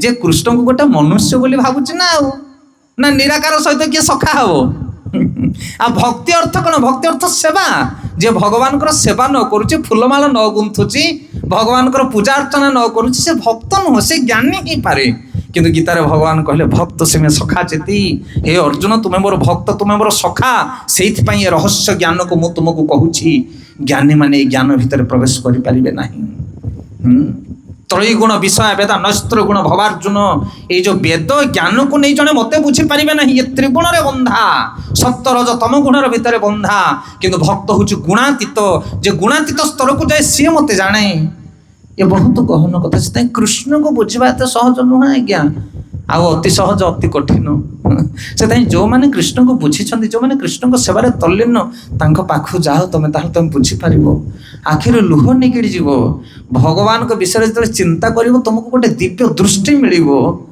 तुम भाव कौ अंधार भितर मु पड़ी थी बंचीगली मु प्राण पाईगली एमती लगे तुमको फिल हम तुमको से केवे आस कृष्ण कथा को शुण भागवत शुण भक्त मान मुखर आ भक्त मान मुखर भागवत न शुणे ता भीतर तुम किसी बुझीपार ना खाली घांटी गोले हम खाली हाँ ज्ञान अप्रतिष्ठ ये जो आम देखीचु चा दुकान मान बस उपर सब ज्ञानी मैंने आलोचना करते ये पदे कहु सी पदे कहु विभिन्न प्रकार आलोचना चली कि भर रस तत्व किसी बाहर ना कि वैष्णव साधु सन्थ मैंने जहाँ कहे ता शब्दभेदी बाण भाया गोटे गोटे कथा एमती लगे जमी तुम जीवन को पूरा ओल्टे पकेब बुझीपार कह कथा ताको कौन से प्रकार बाह्य वाक्य तुम तिरस्कार करना ये सशक्त कथा से आपण मैंने शुणी मीडिया माध्यम सब साधु सन्थ महात्मा मान प्रवचन आसला साधु संगे भागवत कथा शुण जीवन परिवर्तन हो कहते ये कृष्ण जगन्नाथ किए ना ये स्वयं कृष्ण ये कली जुगर भगवान कृष्ण जगन्नाथ रूप आर सेवा किए कर रमा शंभु ब्रह्मा अमरपति गणेशार्चित पद रमा माने लक्ष्मी ए जगत समस्ते लक्ष्मी पूजा करने चाहती कारण धन दरकार किंतु लक्ष्मी बड़ चंचला क्या घर सी रहती ना आज ये काली से किंतु जगन्नाथ को पूजा जी कर लक्ष्मी छाड़ी जीवेनी आपण कहे आए जी तो चोरी नारी करुच्ची कुकर्म करुच्ची पापकर्म करुच्ची बड़ बड़ बिल्डिंग बड़ बड़ कार बहुत धन सी आज्ञा लक्ष्मी नुह सी अलक्ष्मी गत दिन कही आपण मानक लक्ष्मी किए क्या पाखे लक्ष्मी अच्छी ना लक्ष्मी स्वभाव हूँ जगन्नाथ सेवा जदि तुम धन द्वारा तुम सत्कर्म कर जदि तुम धन द्वारा तुम भगवान भक्त मान जगतर मंगल कर से धन लक्ष्मी नुह से हूँ अलक्ष्मी जो लक्ष्मी की नहीं तुम्हें अनर अमंगल साधन करुच मद मांस आदि भोजन करुच जो धन को नहीं से धन लक्ष्मी केमी पार सी अलक्ष्मी असली लक्ष्मी कौन ना जहाँ पाखे धर्म द्वारा अर्जित संपत्ति अच्छी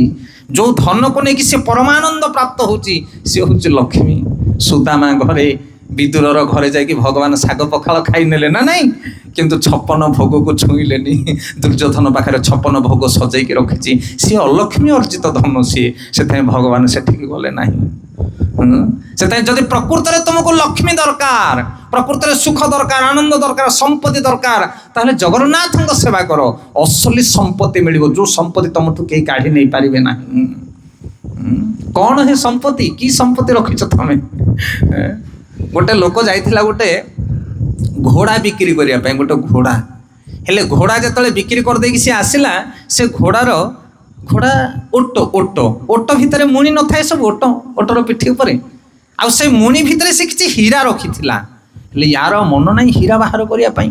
ଓଟଟା ବିକ୍ରି କରିଦେଇକି ପଳେଇ ଆସିଲା।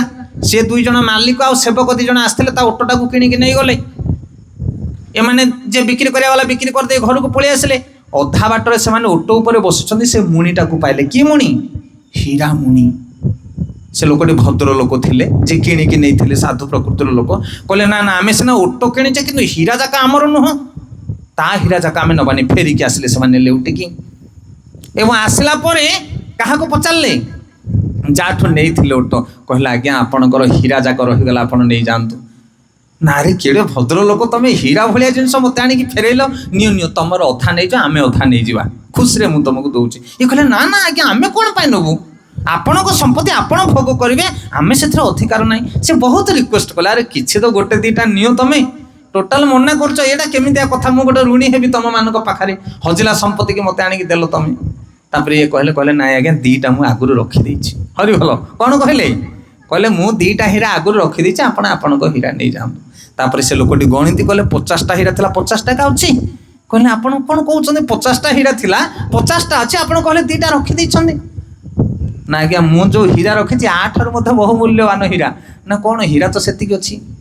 ନା ଗୋଟେ ହେଉଛି ମାନବିକତା, ଆଉ ଗୋଟେ ହେଉଛି ନିର୍ଲୋଭତା। ସେଇ 2ଟା ହୀରାକୁ ମୁଁ ରଖିଦେଲି ବାହାର କରିକି। କ'ଣ 2ଟା ହୀରା କ'ଣ? ମାନବିକତା ଆଉ ନିର୍ଲୋଭ। ଇଏ ହେଉଛି ଅସଲି ହୀରା। ଏଇ ହୀରାକୁ କିଏ ବାହାର କରିକି ନେଇପାରିବେନି ତମ ଜୀବନରୁ। ମାନବିକତା ଆଉ ନିର୍ଲୋଭତା, ବୈରାଗ୍ୟତା, ଇଏ ହେଉଛି ଅସଲି ସମ୍ପତ୍ତି। ଏଇ ସମ୍ପତ୍ତି ଯାହା ପାଖରେ ଥାଏ, ସେ ଜଗତରେ ପ୍ରକୃତରେ ବଡ଼ ଧନୀ। ବିଚାର କରନ୍ତୁ ଆପଣମାନେ। ସେଥିପାଇଁ ହରି ଭଜନ କଲେ ମନୁଷ୍ୟ ଜୀବନରେ ଏଇ ସମ୍ପତ୍ତି ବୃଦ୍ଧି ପାଏ, ମାନବିକତା ବୃଦ୍ଧି ପାଏ। ଦରିଦ୍ର ଅବସ୍ଥାରେ ଥିଲେ ମଧ୍ୟ ତାର ହସ କିଏ ଛଡ଼େଇ ନେଇପାରିବେନି। ସିଏ ଯୁଆଡ଼େ ଯିବ, ଯାହା ପାଖରେ ମାନବିକତା ଥିବ, ଚରିତ୍ରବାନ ଯେଉଁ ବ୍ୟକ୍ତି, ତାକୁ ଜଗତରେ ଯିଏ ଦେଖିବ ପ୍ରସନ୍ନ ହେଇଯିବ। ସିଏ ଖାଲି ପେଟରେ ବସିଥିଲେ ମଧ୍ୟ ତା ମୁହଁରେ ହସ ଥିବ। କିନ୍ତୁ ଆପଣମାନେ ସମ୍ପତ୍ତି, ଧନ ସମ୍ପତ୍ତିର କୋଠା ଉପରେ ବସିଥିଲେ ମଧ୍ୟ ଆପଣଙ୍କ ମୁହଁରେ ହସ ରହିବ ନାହିଁ, କାରଣ ଅସଲି ଧନ ନୁହଁ ସିଏ। ମାନବିକତା ଅଛି ଦେହରେ।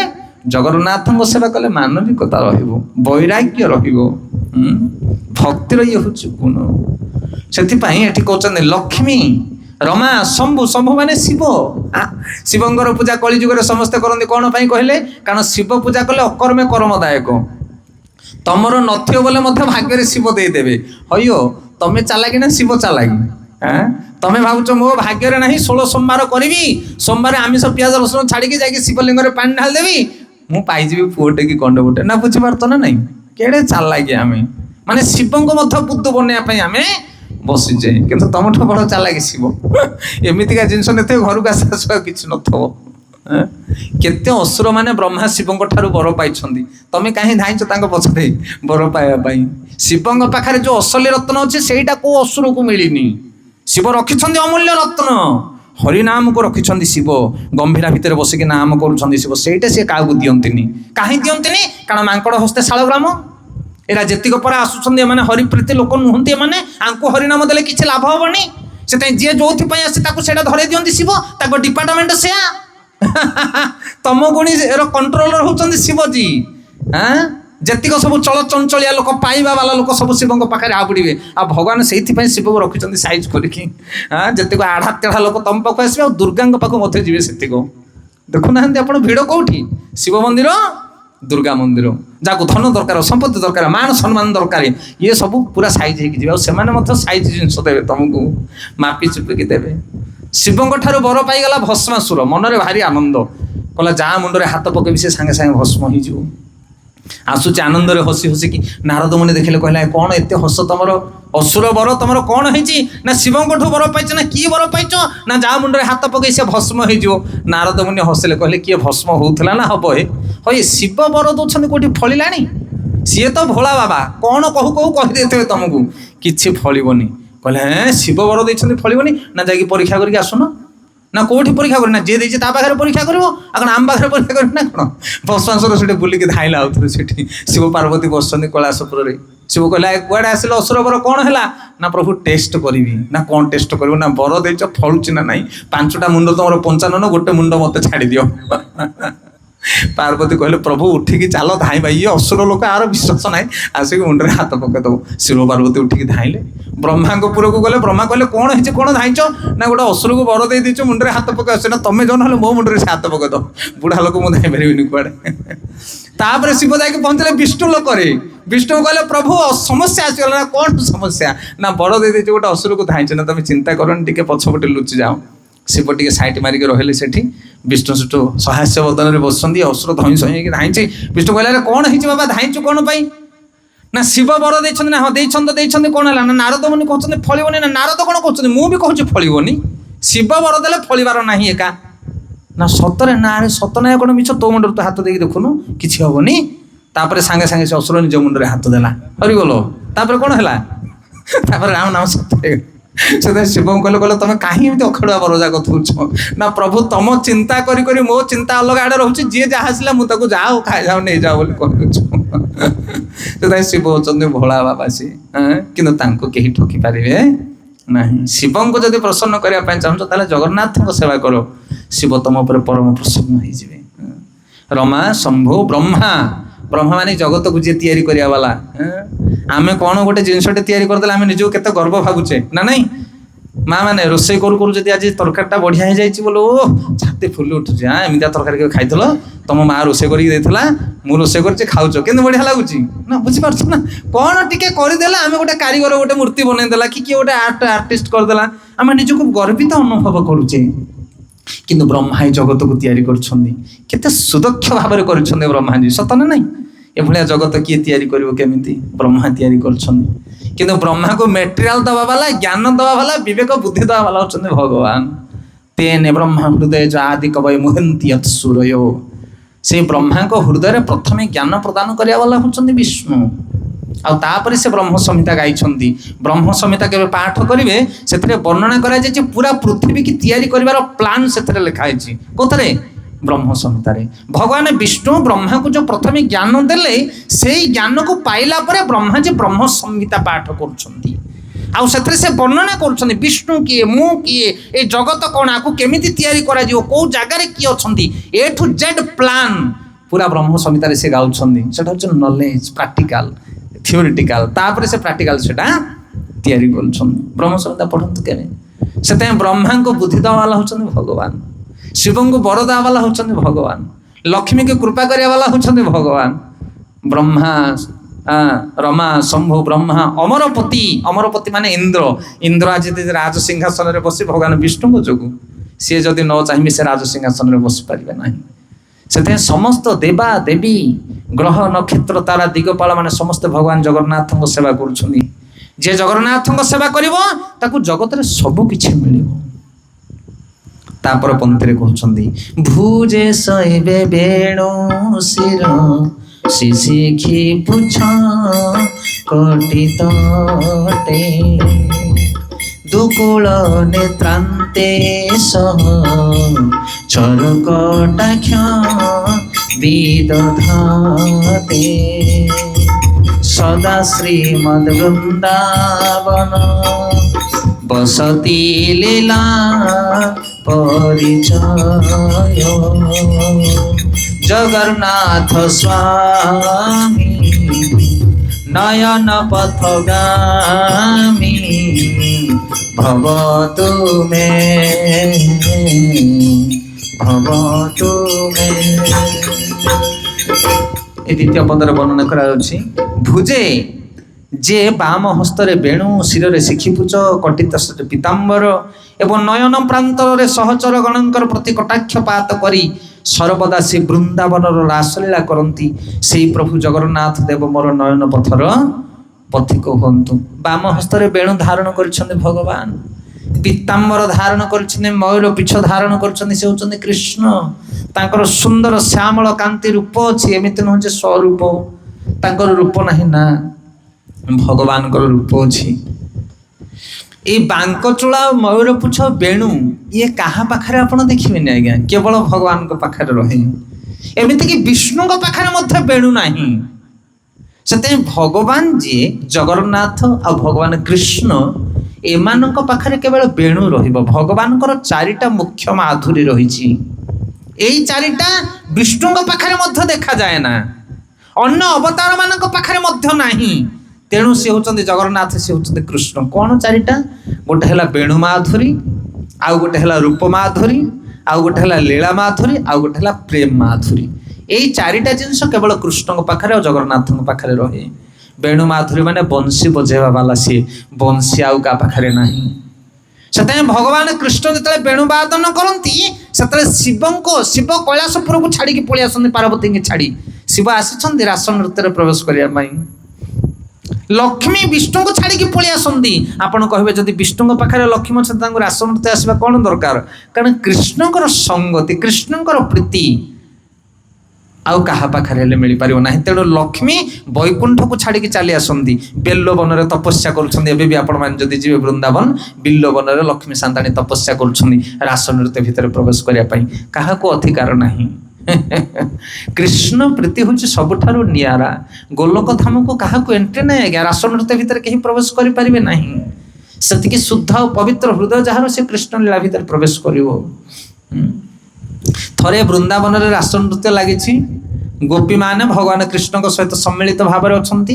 ଗୋପୀମାନଙ୍କ ମନରେ ଟିକେ ଗର୍ବ ଭାବ ଆସିଲା କି ଆମେ କେତେ ଭାଗ୍ୟବତୀ ଯେ ଆମେ କୃଷ୍ଣଙ୍କୁ ପାଇଛୁ। ଏଇ କଥା ଚିନ୍ତା କରିବା ମାତ୍ରକେ କୃଷ୍ଣ ଅନ୍ତର୍ଧ୍ୟାନ ହେଇଗଲେ। କାରଣ ସେ ତ ଗର୍ଭଗଞ୍ଜନ, ସେ ତ କାହା ହୃଦୟରେ ଟିକେ ହେଲେ ଗର୍ବକୁ ସହନ କରିପାରନ୍ତି ନାହିଁ। ଯେତେବେଳେ ଭଗବାନ କୃଷ୍ଣ ଉଭାନ ହେଇଗଲେ, ଅନ୍ତର୍ଧ୍ୟାନ ହେଇଗଲେ, ଗୋପୀମାନେ ଆକୁଳ ବିକଳ ହେଲେ। କୁଆଡ଼େ ଗଲେ ପ୍ରାଣେଶ୍ୱର ଆମର, ତାଙ୍କ ବିନା ଆମେ ବଞ୍ଚିପାରିବା ନାହିଁ। ଖୋଜିଲେ ସମସ୍ତେ ଚାରିଆଡ଼େ। ଏହି ସମୟରେ ଭଗବାନ କୃଷ୍ଣ ଚତୁର୍ଦ୍ଧା ମୂର୍ତ୍ତି ବିଷ୍ଣୁ ରୂପକୁ ଧାରଣ କରି ଗୋଟେ ଜାଗାରେ ଠିଆ ହେଲେ। ଗୋପୀମାନେ ଯାଇକି ପଚାରୁଛନ୍ତି, କହୁଛନ୍ତି ତୁମେ କୃଷ୍ଣଙ୍କୁ ଦେଖିଛ କି? କାରଣ ଚତୁର୍ଦ୍ଧା ମୂର୍ତ୍ତି ବିଷ୍ଣୁଙ୍କୁ ସେମାନେ କୃଷ୍ଣ ବୋଲି ସ୍ୱୀକାର କରୁନାହାନ୍ତି। ବିଷ୍ଣୁ କହୁଛନ୍ତି ନା ମୁଁ ଦେଖିନି, ଏ ବାଟେ ଯାଇଥିବେ ଆପଣମାନେ ଦେଖନ୍ତୁ। ସବୁ ଗୋପୀମାନେ ପଚାରି ଚାଲି ଯାଉଛନ୍ତି। ସେତେବେଳେ ରାଧାରାଣୀ ଆସୁଛନ୍ତି ଏବଂ ରାଧାଙ୍କୁ ଦେଖିବା ମାତ୍ରକେ ଏ ଭଗବାନ ବିଷ୍ଣୁଙ୍କର ଚତୁର୍ଭୁଜରୁ ସେ ଦ୍ୱିଭୁଜ ହେଇଯାଉଛନ୍ତି। ଆଉ ଚାରିଭୁଜ ତାଙ୍କର ରହୁନି, ଖସି ପଡୁଛି ଆଉ ଦ୍ୱିଭୁଜ। ମାନେ କହିବା କଥା ହେଲା, ରାଧାରାଣୀ ଏତେ ଭଲ ପାଆନ୍ତି ଭଗବାନ କୃଷ୍ଣଙ୍କୁ ଯେ ସେ ତାଙ୍କ ଆଗରେ ଛଳ କରିପାରନ୍ତି ନାହିଁ, ସେ ନିଜକୁ ଲୁଚେଇ ପାରନ୍ତି ନାହିଁ। ତାଙ୍କର ମାୟା ସବୁ କ'ଣ ହୁଏ ଜଣା ପଡ଼ିଯାଏ। ସେଥିପାଇଁ ଭଗବାନଙ୍କର ନାଁ ହେଉଛି ମଦନ ମୋହନ, କିନ୍ତୁ ରାଧାରାଣୀଙ୍କ ନାଁ ହେଉଛି ମଦନ ମୋହନ ମୋହିନୀ। ସେ ଯେ ଭଗବାନଙ୍କୁ ମଧ୍ୟ ମୋହି ପକାନ୍ତି। ତ କହିବା ପ୍ରସଙ୍ଗ ହେଉଛି ଏହା କି ବେଣୁ ପାଣି ପିତ ଦୁକୁଳ ଧାରଣ କରିବା ବାଲା ଭଗବାନ କୃଷ୍ଣ, ସେ ହେଉଛନ୍ତି ଜଗନ୍ନାଥ ଦେବ। ସେଇଭଳିଆ ରୂପଲାବଣ୍ୟ ଜଗତରେ ଆଉ କାହାର ନାହିଁ। ଆଉ ସେଇ ଭଗବାନ କୃଷ୍ଣ ଏଇ କଳିଯୁଗରେ ଜଗନ୍ନାଥ ରୂପରେ ପ୍ରତୀୟମାନ ହୋଇଛନ୍ତି, ଜଗନ୍ନାଥ ରୂପରେ ବିଦ୍ୟମାନ ଅଛନ୍ତି। ବେଣୁ ମାଧୁରୀ ଆଉ ରୂପ ମାଧୁରୀ ମାନେ ତାଙ୍କ ଭଳି ରୂପ ଏ ଜଗତରେ ନାହିଁ କାହାର। ଆପଣ ଦେଖୁଛନ୍ତି ଏଇ ଯେଉଁ ସୁନ୍ଦର ରୂପ ଜଗନ୍ନାଥଙ୍କର ରୂପ, ଏ ରୂପ ବିଷୟରେ ଆପଣମାନଙ୍କୁ କେବେ କହିବା ଏବେ ତ ସମୟ ଅଭାବ। ଜଗନ୍ନାଥଙ୍କର ଏଭଳିଆ ରୂପ କ'ଣ ପାଇଁ? এই রূপর মধ্যে গোটে সুন্দর ইতিহাস রয়েছে, সুন্দর ইতিহাস। আসন্তাকালি আমি আলোচনা করিবা। ইয়ে কৃষ্ণ যদি, তাহলে কৃষ্ণଙ୍କର রূপ এমিতি কোন পাই ହେଇଛି? ইয়ে দুঃখর রূপ না সুখর রূপ না কি রূপ ইয়ে জগন্নাথଙ୍କର? আ বিষয়ে আসন্তাকালি আমি আলোচনা করিবা। সুন্দর সুন্দর কথা জগন্নাথଙ୍କର রূপ লাবণ্য বিষয়ে। তেণু বেণু মাধুরী, রূপ মাধুরী, আর গোটে হচ্ছে লীলা মাধুরী। ভগবান কৃষ্ণ যে লীলা করନ୍ତି, জগন্নাথ যে লীলা করନ୍ତି, সেই লীলা অন্য কেহি করিপারিবে ନାହିଁ। কি লীলা କରୁଛନ୍ତି ଜଗନ୍ନାଥ ଦେବ? ଜଗନ୍ନାଥଙ୍କ ଲୀଳା କେବେ ଶୁଣନ୍ତୁ ଆଜ୍ଞା। କଳିଯୁଗର ଲୀଳା ଅନେକ ଅନେକ ଲୀଳା କରିଛନ୍ତି ଜଗନ୍ନାଥ ମହାପ୍ରଭୁ। କରମା ବାଇ ଖିଚିଡ଼ି କଥା କହିଥିଲି ବୋଧେ ମୁଁ ପ୍ରଥମ ଦିନ। କରମା ବାଇ ଯେ ଇଆଡ଼େ ଦାନ୍ତ ଘଷି ପକଉଥିବ, ତାର ପଛପଟି କ'ଣ ଘାଣ୍ଟୁଥିବ? ଖିଚିଡ଼ି ଘାଣ୍ଟୁଥିବ। ସେଇଭଳିଆ ଖିଚିଡ଼ିକି ଜଗନ୍ନାଥ ମହାପ୍ରଭୁ ଖାଇଗଲେ। ଅନେକ ଅନେକ ଘଟଣା ଜଗନ୍ନାଥ ପୁରୀ ଧାମରେ ଅନେକ ଅନେକ ଘଟଣା ଘଟିଛି। ଏମିତି ଲୀଳା ଏ ଜଗତରେ କେହି କରିପାରିବେ ନାହିଁ। ପଣିସ ଚୋରି କରିବା ପାଇଁ ଯାଆନ୍ତି, ଭକ୍ତକୁ ନେଇକି ଧରା ପଡ଼ିଯାଆନ୍ତି। କେତେ କେତେ କଥା ଜଗନ୍ନାଥ ମହାପ୍ରଭୁଙ୍କର ଲୀଳା ମାଧୁରୀ, ରୂପ ମାଧୁରୀ ଆଉ ପ୍ରେମ ମାଧୁରୀ, ଇଏ ହେଉଛି ସର୍ବଶ୍ରେଷ୍ଠ ମାଧୁରୀ। ଭଗବାନ ରାମଚନ୍ଦ୍ର ଯେତେବେଳେ ଦଣ୍ଡକାରଣ୍ୟରେ ଯାଉଛନ୍ତି, ଋଷିମୁନି ମାନେ କହୁଛନ୍ତି କି ହେ କୃଷ୍ଣ, ଆମେ ତୁମକୁ ଭଲ ପାଉଛୁ, ହେ ପ୍ରଭୁ, ହେ ରାମଚନ୍ଦ୍ର, ଆପଣ ଆମେ ତୁମକୁ ଭଲ ପାଉ, ଆଉ ଏଇ ରୂପକୁ ପରିବର୍ତ୍ତନ କରିକି ଆମକୁ ନାରୀ କରିଦିଅ। ରାମଚନ୍ଦ୍ର କ'ଣ କହିଲେ? ଏକ ପତ୍ନୀ ବ୍ରତ ଥର ରାଜର୍ଷି ଚରିତ ଶ୍ରୁତି, ମୁଁ ଗୋଟିଏ ପତ୍ନୀ ଗ୍ରହଣ କରିବି, ଦୁଇଟା ପତ୍ନୀ ଗ୍ରହଣ କରିପାରିବି ନାହିଁ। ତୁମମାନଙ୍କୁ ମୁଁ ଗ୍ରହଣ କରିପାରିବି ନାହିଁ, ଆର ଜନ୍ମରେ ତୁମକୁ ନେବି। ପ୍ରେମକୁ ପ୍ରତ୍ୟାଖ୍ୟାନ କଲେ କିଏ? ରାମଚନ୍ଦ୍ର। ସେମାନେ ତ ଭଲ ପାଉଥିଲେ ନା ରାମକୁ, କିନ୍ତୁ କ'ଣ କହିଲେ ନା, तुमको मु स्वीकार करिपारिबि नाही। शूर्पणखा आसिला रामको विवाह करिया पई कहले हे प्रभु आपणकर रूप को देखिक मु विमोहित हो जाउछ मते तुमे स्वीकार करो। असुविधा कोन थिला? असुविधा कोन थिला? से तो प्रभु ना, से तो समस्त को स्वीकार कर से तो जगतर नाथ, से समस्त नाथ, ताहले कोन पई स्वीकार कलेनि शूर्पणखा को? शूर्पणखार नाक कान काटी देले कहले रिजर्व होई कि तू था तते आउ केही नेबे नै आरो जन्म को मु आसीबी। कोन है कि आसला शूर्पणखा? कुबुजा है कि आसला। कोन बुझी पाछन से थे रामचंद्र को जो माने प्रेम करुथिले रामचंद्र तांको प्रेम करि पाले नाही, मना कले कहले गोटे लिमिट रहिछ मोर राम अवतार रे। रामचंद्र होछने ऐश्वर्य अवतार, रामचंद्र होछने महाप्रभु भगवत्ता को परिप्रकाश करुछन्नी। भगवान को सहित संपर्क स्थापन करिया पई चारिटा मुख्य रस रहिछि, शांत रस, दास रस, सांख्य रस, वात्सल्य रस, माधुर्य रस। भगवान को तुमे निजर प्रभु बोली मानि पारिबो। दास रस मु तुमरो दास, तुमे मोर मालिक, जेमिति हनुमान मानुथिला। तापरे दास रस पर आसला सांख्य रस बा बंधु बोली तुमे भाबी पारिबो कि जगबंधु जगन्नाथ तुमे मोर बंधु, मु तमरो बंधु, बंधु महांती बोली ताको बंधु बनै पारिबो। ता ठारु आउ टिके निबिड़, दास ठारु टिके निबिड़, जेंति कृष्णकर थिले सुदामा सुबल मध्यमंगल, ता ठारु आउ टिके निबिड़ संपर्क होचे भक्ति रे वात्सल्य रस। जगन्नाथ को तुमे तुमरो पुओ बोली भाबी पारिबो, जेमिति करमा माई भाबुथिला मोर पुओ सिए, मु ताको खिचड़ी देबी खाइबा पई। तीनटा रस है। आ चतुर्थ रस हूँ कांता रस। जगन्नाथ को तुम्हें स्वामी रूप में भाभी पार, जमी मीराबाई आदि। तुम्हें मोर प्रभु, तुम्हें मोर स्वामी, हाँ तुम्हें मोर प्रेमिक, मु तुमर प्रेमिका, तुम्हें मु तुमर प्रेयसी। यही भाव में भगवान को भल पाइपर आम। हाँ चारोटी संबंध, किंतु रामचंद्र सहित चारोटी संबंध स्थापन करा जाई परिबो नहीं करिपारिबो। तुम्हें रामचंद्र को तुम्हें कहिपारिबो कि मो सांग किए कहबो देखि हाथ उठेलो ठीक। रामचंद्र को सहित तुम्हें सखा भाव संपर्क ग्रहण करि परिबो नहीं। पिता माता संपर्क करिया मध्य बहुत कष्ट। आउ कांता रस तो टोटाल ही नुहे। रामचंद्र तुम्हें कहिपारिबो तुम्हें मो पति बोली ना, से स्वीकार करिवनी, कारण एक पत्नी व्रत धर। से भगवान मना नहीं, किंतु पूर्ण पुरुषोत्तम होचने भगवान कृष्ण। कृष्ण को जे कहला मु तमे मोर होंता कि मु ताको स्तनपान करांदी, मु ताको कोଳରେ जाकी सुआंती, केबे कोन सेमिति दिन आसीबो कृष्ण को मु पुओ भाव रे पाइबी। भगवान कहले हाँ गोटे दिन दी दिन नुह गोटे वर्ष पर्यंत मु तमर पुओ हेबी। गोमाता माने भावंती मो पुओ जदि कृष्ण ही जानता, मो बाछुरी होंता, मु ताको कोଳରେ सुआंती स्तनपान करंती। भगवान सेमानकर आशा को भी पूर्ण कले। बाछुरी रूप को धारण करी गोटे वर्ष रहिले। ब्रह्मा जेतेबेले गोवत्सा मान को हरण करके नहीं गले, सबू गोप गौड़ पिला मानकर रूप को धारण कले, बाछुरी रूप को धारण कले। कृष्ण प्रेम को आदान प्रदान कर कृष्ण। जे जेमिति चाहिए जे यथा प्रपद्यन्ते तथैव भजाम्यहम्। मम वर्तमान वर्तन्ते मनुष्य पार्थ सर्वस्व। प्रेम माधुरी से भगवान कृष्ण को जे जे भली भाव में सेवा करिवो, जगन्नाथ को जे जे भली भाव में भाविबो, जगन्नाथ तार प्रतिदान देवी सत परिमाणर। जदि तुम जगन्नाथ गोटे टोपा लुह गड़ब ताहले से 100 टोपा लुह तुम गड़े। जदि गोटाए पाद किए जगन्नाथ पाख आसे से 100 पाद तुम आड़ को आसवे। ये हूँ जगन्नाथ प्रेम। तांको प्रेम को जगत लोक बुझीपारे ना। आज्ञा आमे बंधु बनईचे सब 2.5 दिनिया बंधु, लोक देखा बंधु, दिया निया बंधु, किए हूँ प्रकृत बंधु। थरे बंधु बन कि देख अनुभव कर तुम्हें भी जगन्नाथ विद्यमान। अद्यपि से लीला करे गौरा राय, कौन कौन भाग्यवान देखिबार पायो। हाँ सर्वदा आपन दोष करह विचार, स्वप्न रे परर दोष ना कर विचार। पुरी धाम रे जदि आपन जीवे उत्तर द्वार को, हस्ती द्वार को जब खसबे, दक्षिण प्रति चैतन्य महाप्रभुंकर गोटे पाद चिन्ह रही। देखिए केतेबेले गले उत्तर द्वार को खसला बेले दक्षिण पटरे गोटे चौरा अच्छी, चौतरा भितर चैतन्य महाप्रभुर पद चिन्ह रही। ता भितर गोटे बोर्ड माराही मंदिर भितर गली कि अनेले पंक्ति लिखाई अद्यपि से लीला करे गौरा राय। एबे भी कृष्ण अच्छा, एबे भी चैतन्य महाप्रभु अच्छा, एबे भी नरसिंहदेव अच्छा। लीला सब बेले चली। किए कहला चली गले। जमिति सूर्य उदय हंती, अस्त हंती, आविर्भाव हंती, तीर हत्या हंती, से मृत्युवरण करती ना। लीला समापन हुए ना, नित्य लीला होती से माने। से भी जदि तुम हृदय सहित जगन्नाथ को चिंता कर जगन्नाथ को एबे भी देखिपार, एबे भी चैतन्य महाप्रभु को देखिपार, एबे भी भगवान कृष्ण को अनुभव कर। सर्वदा सब क्षण से भगवान विद्यमान अच्छा। किंतु किए देखिबो कहते सर्वदा आपना दोष करहु चिंतन, स्वप्न रे परर दोषर ना कर भावन।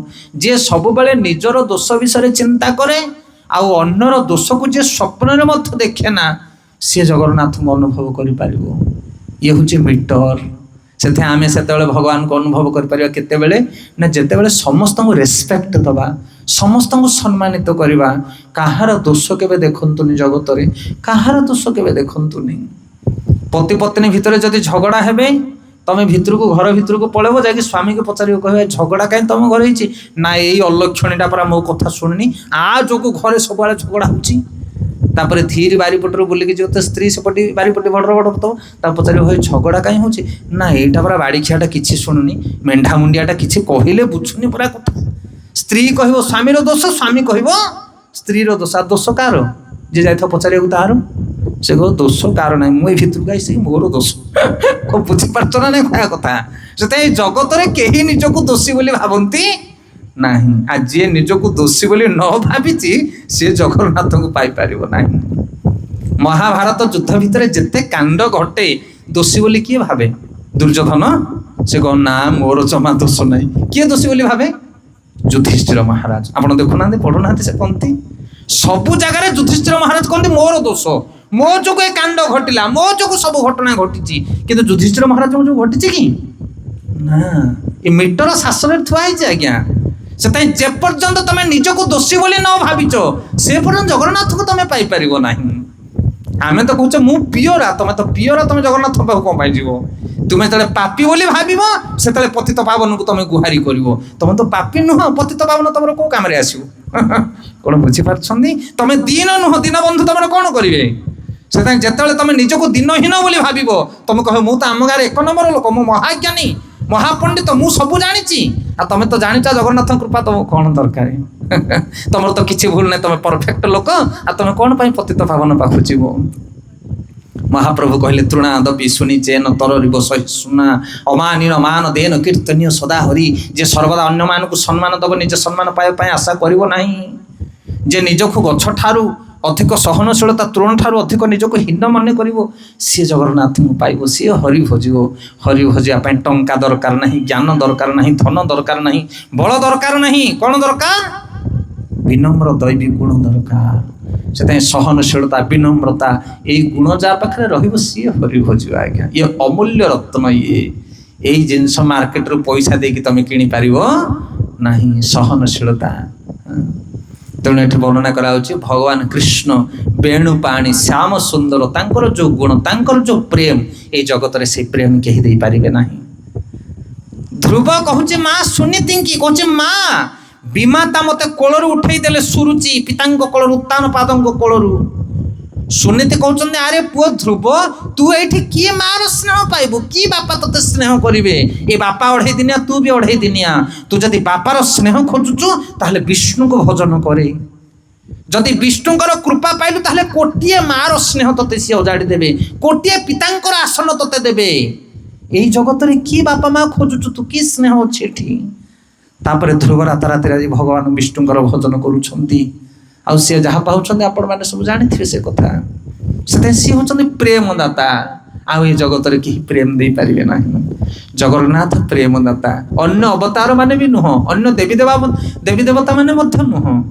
ସେଥିପାଇଁ ଭଗବାନଙ୍କ ପାଖରେ ପ୍ରେମ ମାଧୁରୀ ଅଛି, ବେଣ ମାଧୁରୀ ଅଛି, ରୂପ ମାଧୁରୀ ଅଛି, ଲୀଳା ମାଧୁରୀ ଅଛି, ଯାହାକୁ ଯେମିତି ଦରକାର। କୋଉ ସ୍ୱାମୀ ସ୍ତ୍ରୀ ଭିତରେ ପଡୁଛି ଜଣେ ମତେ କହିଲେ 100 to 100% କାହା ସହିତ କିଏ ମ୍ୟାଚ୍ ହଉନାହାନ୍ତି। କିନ୍ତୁ ଜଗନ୍ନାଥ ଏମିତି ଜଣେ ସ୍ୱାମୀ, ସେ ସମସ୍ତଙ୍କ ସହିତ ଏକଦମ ଫିଟ୍ ହେଇକି ମିଶି ଯାଆନ୍ତି। ସେ ମନୋଭାବକୁ ବୁଝନ୍ତି। ତମେ ଯାହା ଚାହୁଁଛ ସେ ସେଭଳି ଭାବରେ ରୋଲ କରିବେ। ନାରଦ ମୁନି ଯେତେବେଳେ ଯାଉଛନ୍ତି ଦ୍ୱାରକାରେ ଦେଖୁଛନ୍ତି 16,108 ଉଆସ ତିଆରି ହେଇଛି। ଭଗବାନ କୃଷ୍ଣଙ୍କର ସବୁ ରାଣୀମାନଙ୍କୁ ଗୋଟେ ଗୋଟେ ଘରେ ରଖିଛନ୍ତି। ଆଉ ଯୋଉ ଘରକୁ ଦେଖିଲା ସବୁ କୃଷ୍ଣ ତା ଭିତରେ ଅଛନ୍ତି। କୋଉଠି ରାଣୀମାନଙ୍କ ପାଇଁ ପରିବା କାଟି ଦଉଛନ୍ତି, କୋଉଠି ଠାକୁର ପୂଜା କରୁଛନ୍ତି, କୋଉଠି ପିଲାକୁ ପାଠ ପଢଉଛନ୍ତି, କୋଉଠି ଧ୍ୟାନ କରୁଛନ୍ତି। କଣ ବୁଝିପାରୁଛନ୍ତି କହିବା କଥା? ସିଏ ଏମିତିକାର ଲୋକ, ସେ ଅନ୍ତର୍ଯାମୀ। ତମ ଅନ୍ତରରେ କଣ ହଉଛି ଭଗବାନ ଜାଣନ୍ତି। ଆଉ ତାଙ୍କ ସହିତ ଯିଏ ବନ୍ଧୁ ବାନ୍ଧିବ ସିଏ ହୃଦୟ ତାର ଫାଟି ପଡିବ, ତାକୁ ଆଉ ଜଗତରେ କିଛି ଲୋଡ଼ା ହବ ନାହିଁ। ଏମିତିକାର ମ୍ୟାଚ ଲୋକଟେ ଜଗତରେ କିଏ ମିଳିବେନି ଆଜ୍ଞା। ସେଥିପାଇଁ କୁହାଯାଏ ପ୍ରେମ ମାଧୁରୀ। ଯଦି ପ୍ରେମ କରିବାର ଅଛି, ପ୍ରେମର ପ୍ରତିଦାନ ପାଇବାର ଅଛି, ତାହେଲେ ଜଗନ୍ନାଥଙ୍କୁ ପ୍ରେମ କର, ଜଗନ୍ନାଥଙ୍କୁ ଭଲ ପାଅ। ଆଉ କିଏ ତାଙ୍କ ପ୍ରେମ ଭଳି ପ୍ରେମ ଦେଇପାରିବେ ନାହିଁ। ଗୌର ପ୍ରେମାନନ୍ଦେ। 2ଟା ଶ୍ଲୋକ ହେଲା ଆଜି। କେତେଟା ଶ୍ଲୋକ? दुईटा श्लोक आउ अच्छे केतटा श्लोक 6टा श्लोक आसंता काली आम चेष्टा करिया फटफट करके सारदा पाई 2 दिन कथा शेष 5 मिनिट कीर्तन करवा हरिनाम संकीर्तन करवा तापर आम कथा को विराम दबा। जय जगन्नाथ पतित पावन जय जगन्नाथ जय जगन्नाथ पतित पावन जय जगन्नाथ जय जगन्नाथ जय जगन्नाथ जय जगन्नाथ स्वामी जय जगन्नाथ जय जगन्नाथ जय जगन्नाथ पतित पावन जय जगन्नाथ जय जगन्नाथ जय जगन्नाथ जय जगन्नाथ स्वामी जय जगन्नाथ जय जगन्नाथ जय जगन्नाथ स्वामी जय जगन्नाथ जय बलदेव जय बलदेव जय बलदेव जय सुभद्रा जय बलदेव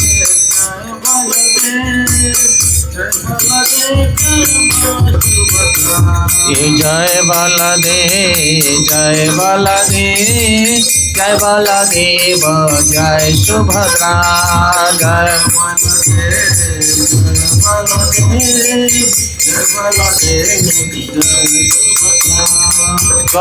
गौरनिताय गौरनिताय गौरनिताय जय गौरनिताय गौरनिताय गौरनिताय गौरनिताय जय गौरनिताय गौरनिताय गौरनिताय गौरनिताय जय गौरनिताय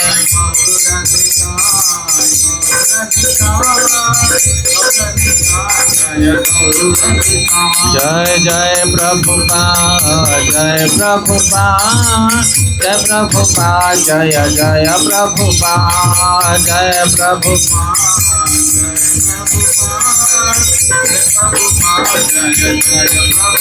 निताय गौर हरि बोल गौर हरि बोल गौर हरि बोल निताय गौर हरि बोल गौर हरि बोल गौर हरि बोल निताय जय जगन्नाथ बलदेव सुभद्रा मैया की